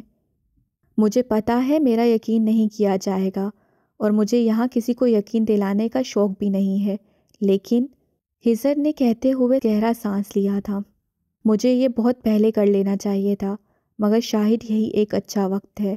اس نے اپنے پیچھے ایک نظر ڈالی۔ کتنے ہی لوگ اس منظر کے گواہ تھے، ان گنت چہرے منتظر۔ اس نے ایک نظر اپنے ماں باپ پر بھی ڈالی تھی، پھر وہ نظر تاجور پر گئی تو انہوں نے حوصلہ دلاتے انداز میں دھیرے سے سر ہلایا۔ آپ سب خاموش رہیں گے۔ آج ایک بے جان سی چیز اپنی اہمیت کا احساس دلائے گی، وہ احساس جو جیتا جاگتا انسان نہیں دلا سکتا۔ ہزر نے ملامت سے کہتے ہوئے اپنی جیب سے موبائل نکال لیا۔ صدام کی نظروں میں اسے دیکھتے ہی ناپسندیدگی اتر آئی، جبکہ معین خاموشی سے حاکم کے ساتھ آن کھڑا ہوا تھا۔ ہزر نے انگلیوں سے ایک نمبر ڈائل کیا اور اسے ایک لمحہ کان سے لگانے کے بعد اسپیکر پر ڈال دیا۔ اشارے سے ہونٹوں پر انگلی رکھ کر خاموشی کی تنبیہ کی۔ بیل جا رہی تھی۔ کئی دلوں کی دھڑکن ایک ساتھ مس ہوئی۔ شمائلہ بہادر خان کی حویلی پر سکوت چھایا ہوا تھا۔ بہادر صاحب کرم الہی کے جنازے میں شرکت کرنے گئے تھے، اپنے بیٹے کو واپس لانے۔ شمائلہ کے پیروں میں جیسے بے چینی سمائی ہوئی تھی، وہ اب تک ایک پل بھی ٹک کر نہیں بیٹھ سکی تھی۔ دفاتر موبائل پر بیل ہوئی تو متوجہ ہوئی، پھر لپک کر سیل اٹھایا۔ ہیلو ہزر؟ آواز میں تمام تر بےتابی سمٹ آئی تھی۔ چہرے پر زندگی دوڑنے لگی، جیسے بند ہوتی سانسیں آخری لمحوں میں واپس آئی ہوں۔ ہزر ہی بول رہا ہوں، سپاٹ سی آواز سنائی دی۔ کبھی یہ آواز کتنی کھنکتی تھی۔ شمائلہ کو رنج ہوا۔ میں تمہارا بہت وقت سے انتظار کر رہی تھی۔ اب ہمارے درمیان یہ وقت آ گیا ہے کہ آواز سننے کے لیے بھی اذیت سے گزرنا پڑتا ہے۔ تمہیں دل دکھانے سے ڈر نہیں لگتا ہزر؟ لگتا ہے، ڈر ہی تو لگتا ہے، ہزر نے دھیمے لہجے میں ناخوشی سے جواب دیا تھا۔ شمائلہ اس کی کیفیت سمجھ رہی تھی۔ سوچتا ہوں اس لڑکی کا دل کتنا دکھے گا جو پہلے ہی زخم خوردہ ہے۔ اس کی آواز سے حرارت چلکنے لگی تھی۔ شمائلہ تھمسی گئی، آنکھوں میں کوئی احساس سا ابھرا، تمام جذبات پسے پش پھینکے۔ ابھی تک اس کا سوچ رہے ہو؟ تم نے تو کہا تھا کہ… میں اپنی بات پہ قائم ہوں، دھیرے سے لب کشائی کی۔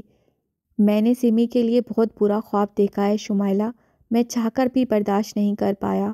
تم نے اب تک اس کے گھر والوں کو سچائی نہیں بتائی نا؟ نہیں، ہماری بات ہوئی تھی کہ پہلے تم اس کو طلاق دو گے۔ میں تم پر بھروسہ نہیں کر سکتی ہزر، میرا یقین کرو، سمی کو کچھ نہیں کہیں گے وہ لوگ۔ پہلے بھی یہی کہا تھا تم نے۔ ہزر افسردگی سے ہنس پڑا۔ تم نے کہا تھا ایک جھوٹ سے کیا ہوگا، دیکھو کیا سے کیا ہوتا چلا گیا۔ میں اس وقت مجبور تھی یار۔ شمائلہ نے کرب سے آنکھیں میچ لیں۔ میری پوزیشن سمجھو، میں نے اپنی دوست کھوئی ہے، اپنی محبت کھوئی ہے۔ میری تکلیف کسی کو کیوں نظر نہیں آتی؟ اس لیے کہ میں خود غرض ہوں؟ ہاں میں ہوں، میں تمہارے بغیر نہیں رہ سکتی۔ میری پہلی محبت ہو تم، حالات ایسے بن گئے تھے، اور قصور سارا میرا تو نہیں ہے۔ میرے باپ نے مجھ پر یقین کر لیا، اس کا باپ بھی تو اس پر یقین کر سکتا تھا، اس کی بات سن سکتا تھا۔ مجھ سے زیادہ سمی کا مجرم تو وہ ہے، تو سزا اکیلی میں کیوں کاٹ رہی ہوں؟ بتاؤ مجھے۔ اس کے سامنے پھٹ پڑی تھی۔ اتنے دنوں کا لاوا پک رہا تھا، پھٹا تو ایک زوردار دھماکہ ہوا۔ جیسے پہاڑ کے گرنے کا دھماکہ۔ حسن نے نظریں اٹھائیں اور سامنے کھڑے 3 لوگوں پر ٹکائیں۔ ایک سچ جس پر پردہ تھا اڑ گیا، ایک سچ جو چھپا تھا کھل گیا، اور اس سب سے دور وہ جو ایک سمی تھی، سرخ دوپٹے میں لپٹی لڑکی جس سے پورے چاند کی دلہن بننا تھا۔ وہ دوپٹہ سر پر رکھے دروازے تک آئی۔ باہر پورا دن روشن تھا، پھر بھی اس کی پوری زندگی تاریک تھی، کہیں کوئی اجالا نہیں تھا۔ مایوسی اس کا دم گھونٹ رہی تھی، وجود لرز رہا تھا، ہاتھ میں پکڑا گلاس بھی۔ مجھے لگا تھا وہ لوگ اسے معاف کر دیں گے، اس کا منگیتر اس سے شادی کر لے گا، مگر وہ سب کمصرف تھے، اپنی ہی بربادی مناتے رہے۔ میں نے ان سے نہیں کہا تھا کہ وہ سمی اور ثانیہ کو دربدر کریں، مگر تمہارے ایک جھوٹ نے سب کچھ بھاڑ میں جھونک دیا۔ وہ بار بار کہتی رہی کہ حضرت سے شمائلہ محبت کرتی ہے، اس سے شمائلہ ملتی رہی ہے، اس کا کسی نے یقین نہیں کیا۔ حضرت کے لفظ لفظ سے حاکم کی آنکھیں پتھرا رہی تھیں، بے یقینی سے وہ آنکھیں اتنی پھیل گئیں کہ پلکیں ساکت۔ معین اور صدام کی صورتیں ایسی سیاہ تھیں گویا اماوس کے جالے، مگر حاکم، انہیں کچھ دکھائی نہیں دے رہا تھا، سنائی نہیں دے رہا تھا۔ سچ کے بھاری پتھر سر پر بج رہے تھے۔ تم اس کو طلاق دو، میں سب کو بتا دوں گی کہ سمی بے قصور ہے، میں ہر ازالہ کروں گی، میں تمہیں پانے کے لیے ہر چیز سہنے کے لیے تیار ہوں حضرت، پلیز۔ وہ رو رہی تھی، بلند آواز رو رہی تھی، تاجور اور شکیلہ بھی رو رہی تھیں، مگر یہ آنسو کتنے مختلف تھے، کچھ سرخ روئی کے تھے، کچھ سچائی کے تھے۔ سچائی کبھی نہ کبھی سامنے آ جاتی ہے، یہ ان کا وقت تھا۔ دروازے میں کھڑی سمی کی سیاہ آنکھوں میں بار بار کچھ چہرے آ رہے تھے، اماں، ابا، ثانیہ، حضر، مظفر۔ وہ جیسے غم کے پلے صراط پر کھڑی تھی، زندگی کے دھاگے کچے لگ رہے تھے، کچھ آنسو ٹوٹ کر گرے۔ اس نے موجودہ پل اٹھایا، شربت کا گلاس لبوں سے لگایا۔ آج کے بعد سب ختم، ہر چیز ختم۔ سمی کو کیسے اس شخص کے در پر چھوڑ دوں جو باپ ہونے کا فرض نہ نبھا پایا؟ وہ شخص کیسے اس قابل ہے کہ اس کے گھر میں بیٹیاں جیسی رحمت ہونی چاہیے؟ وہ حاکم کی آنکھوں میں دیکھتا کہتا جا رہا تھا، اور اسے اس پر بالکل ترس نہیں آ رہا تھا جس نے اپنے ہاتھوں سے اپنی اولاد کو بربادی کی طرف دھکیلا۔ سچ جاننے کے بعد اسے کوئی حق نہیں کہ اس کی اولاد اس کے سامنے رہے۔ وہ سارے دکھ، وہ اذیتیں، وہ نفرت، وہ رسوائی، کوئی ایک سچ کبھی اتنا بڑا نہیں ہو سکتا کہ وہ سب کچھ بہا دے، سب مٹا دے۔ وہ تاریک راتوں جیسے سلن زدہ دن واپس نہیں آ سکتے، بھلائے نہیں جا سکتے۔ حضر کے منہ سے نکلتا ہر لفظ ابا کو جیسے آئینہ دکھا رہا تھا۔ وہ شل سے تھے، گنگ اور بے زبان، یوں کہ کسی نے چھوا تو ایک طرف لڑک جائیں گے۔ ان کے چہرے پر خون کی ایک بوند نہیں تھی، نہ جسم میں سانس کی رمق۔ سمی کو پتہ ہے میں اسے نہیں چھوڑوں گا، کیونکہ میں اسے چھوڑ نہیں سکتا۔ سمی کی قسمت میں وہ لوگ نہیں جنہوں نے اس کی قدر نہیں کی۔ کال ابھی بھی چل رہی تھی، شمائلہ کے اندر جیسے سناٹا سا پھیلا ہوا تھا۔ حسن نے مڑ کر ایک نظر تاجور پر ڈالی، بھرے مجمع کو سانپ سونگ گیا تھا۔ حاکم کی حالت گواہی دے رہی تھی کہ غلط کون تھا اور غلطی کی بھینٹ کون چڑھا۔ کسی اور کے تیار کردہ پھانسی گھاٹ پر اس نے اپنے ہاتھوں سے دونوں بیٹیوں کو سولی چڑھا دیا تھا۔ مگر حضر تم، شمائلہ کی مدھم سی آواز ابھری، مگر اب کسی کو اس کی پرواہ نہیں تھی۔ میں نے آپ سے کہا تھا نا ابا، آپ جلد بازی کر رہے ہیں۔ آپ نے ہمیشہ یہی کیا ہے، کبھی نانا کے ساتھ، کبھی اماں کے ساتھ، اور اب سمی ثانیہ کے ساتھ۔ سن لیا ابا آپ نے، لوگ آپ پر ہنس رہے ہیں، اپنی ہی عزت آپ زمانے میں اچھالتے پھرے۔ مظہر افسوس بھری آواز میں ایک اور کچوکا لگایا تھا۔ ابا کو دھکا سا لگا، معین نے تیزی سے ان کو سنبھالا تھا ورنہ وہ پورے قد سے گرتے۔ حضر، یہ کون ہے؟ شمائلہ ٹھٹکی، تمہارے ساتھ اور کون ہے؟ اس کی چھٹی حصہ الارم بجایا تھا اور وہ اونچی آواز میں بولی، افسوس تو اس بات کا ہے، ماں باپ تو اولاد کی رگ رگ سے واقف ہوتے ہیں، پھر کیسے اتنی جلدی شک کا بیج یقین کے درخت کو اکھاڑ پھینکتا ہے۔ 20 سال سے زیادہ عرصہ پالا ہے آپ نے اپنی اولاد کو، 20 منٹ نہ لگائے بے اعتبار ہونے میں، کسی کی جھوٹی گواہی آپ کی نظروں میں سمی کا کردار میلا کر گئی، کیسے باپ ہیں آپ؟ آج واقعی عدالت کا دن تھا۔ وہ دن جس میں کئی نظریں کوڑے کی طرح ان پر برس رہی تھیں، ہزر کی باتیں، مظہر کی ملامتی نگاہیں، معین اور صدام کی گہری چپ۔ صرف زمین نہیں پھٹ رہی تھی اور آسمان ان کا تماشا لگا دیکھ رہا تھا۔ مظہر، حاکم نے آواز دی مگر حلق سے کوئی لفظ نہ نکلا۔ آج گردن اٹھ نہیں پا رہی تھی، نگاہیں ملانا دشوار تھا۔ آج جیسے تمام حق ختم ہو گئے تھے۔ ہزر، میں کچھ پوچھ رہی ہوں۔ تم میرے ساتھ غلط نہیں کر سکتے، میں تمہیں دھوکہ نہیں دینے دوں گی۔ شمائلہ کچھ سمجھ رہی تھی، اس لیے غصے سے پاگل ہونے لگی۔ ہزر نے ناگواری سے موبائل کی طرف دیکھا۔ جو کچھ تم نے کیا ہے میں نے تمہارے انداز میں واپس لوٹا دیا ہے۔ تم شمائلہ، تم سمی کے لیے صرف وہی کر سکتی ہو جو تم نے کر دیا۔ ہزر نے چبا چبا کر کہتے ہوئے رابطہ منقطع کر دیا تھا۔ اس کا دل بے حد برا ہو رہا تھا، ہر انسان کی طرف سے جو ان کے لیے اچھا ثابت نہیں ہوا تھا۔ میں اپنی بیوی کو لینے آیا ہوں، میری غیر موجودگی میں اسے یہاں لایا گیا تھا، میں سب کے سامنے لے جا رہا ہوں، کسی میں جرأت؟ ہزر نے معین اور اس کے باپ کی طرف دیکھا، کوئی کچھ کہنے کے قابل نہیں تھا، مگر اس نے گردن گھمائی اور ماں باپ کو دیکھا۔ شکیلہ نیم آنکھوں سے مسکرا رہی تھیں، دستگیر احمد کے چہرے پر رشک اور سکون تھا۔ تاجور چھوٹے چھوٹے قدم اٹھاتے ہوئے ہزر کے قریب آئیں۔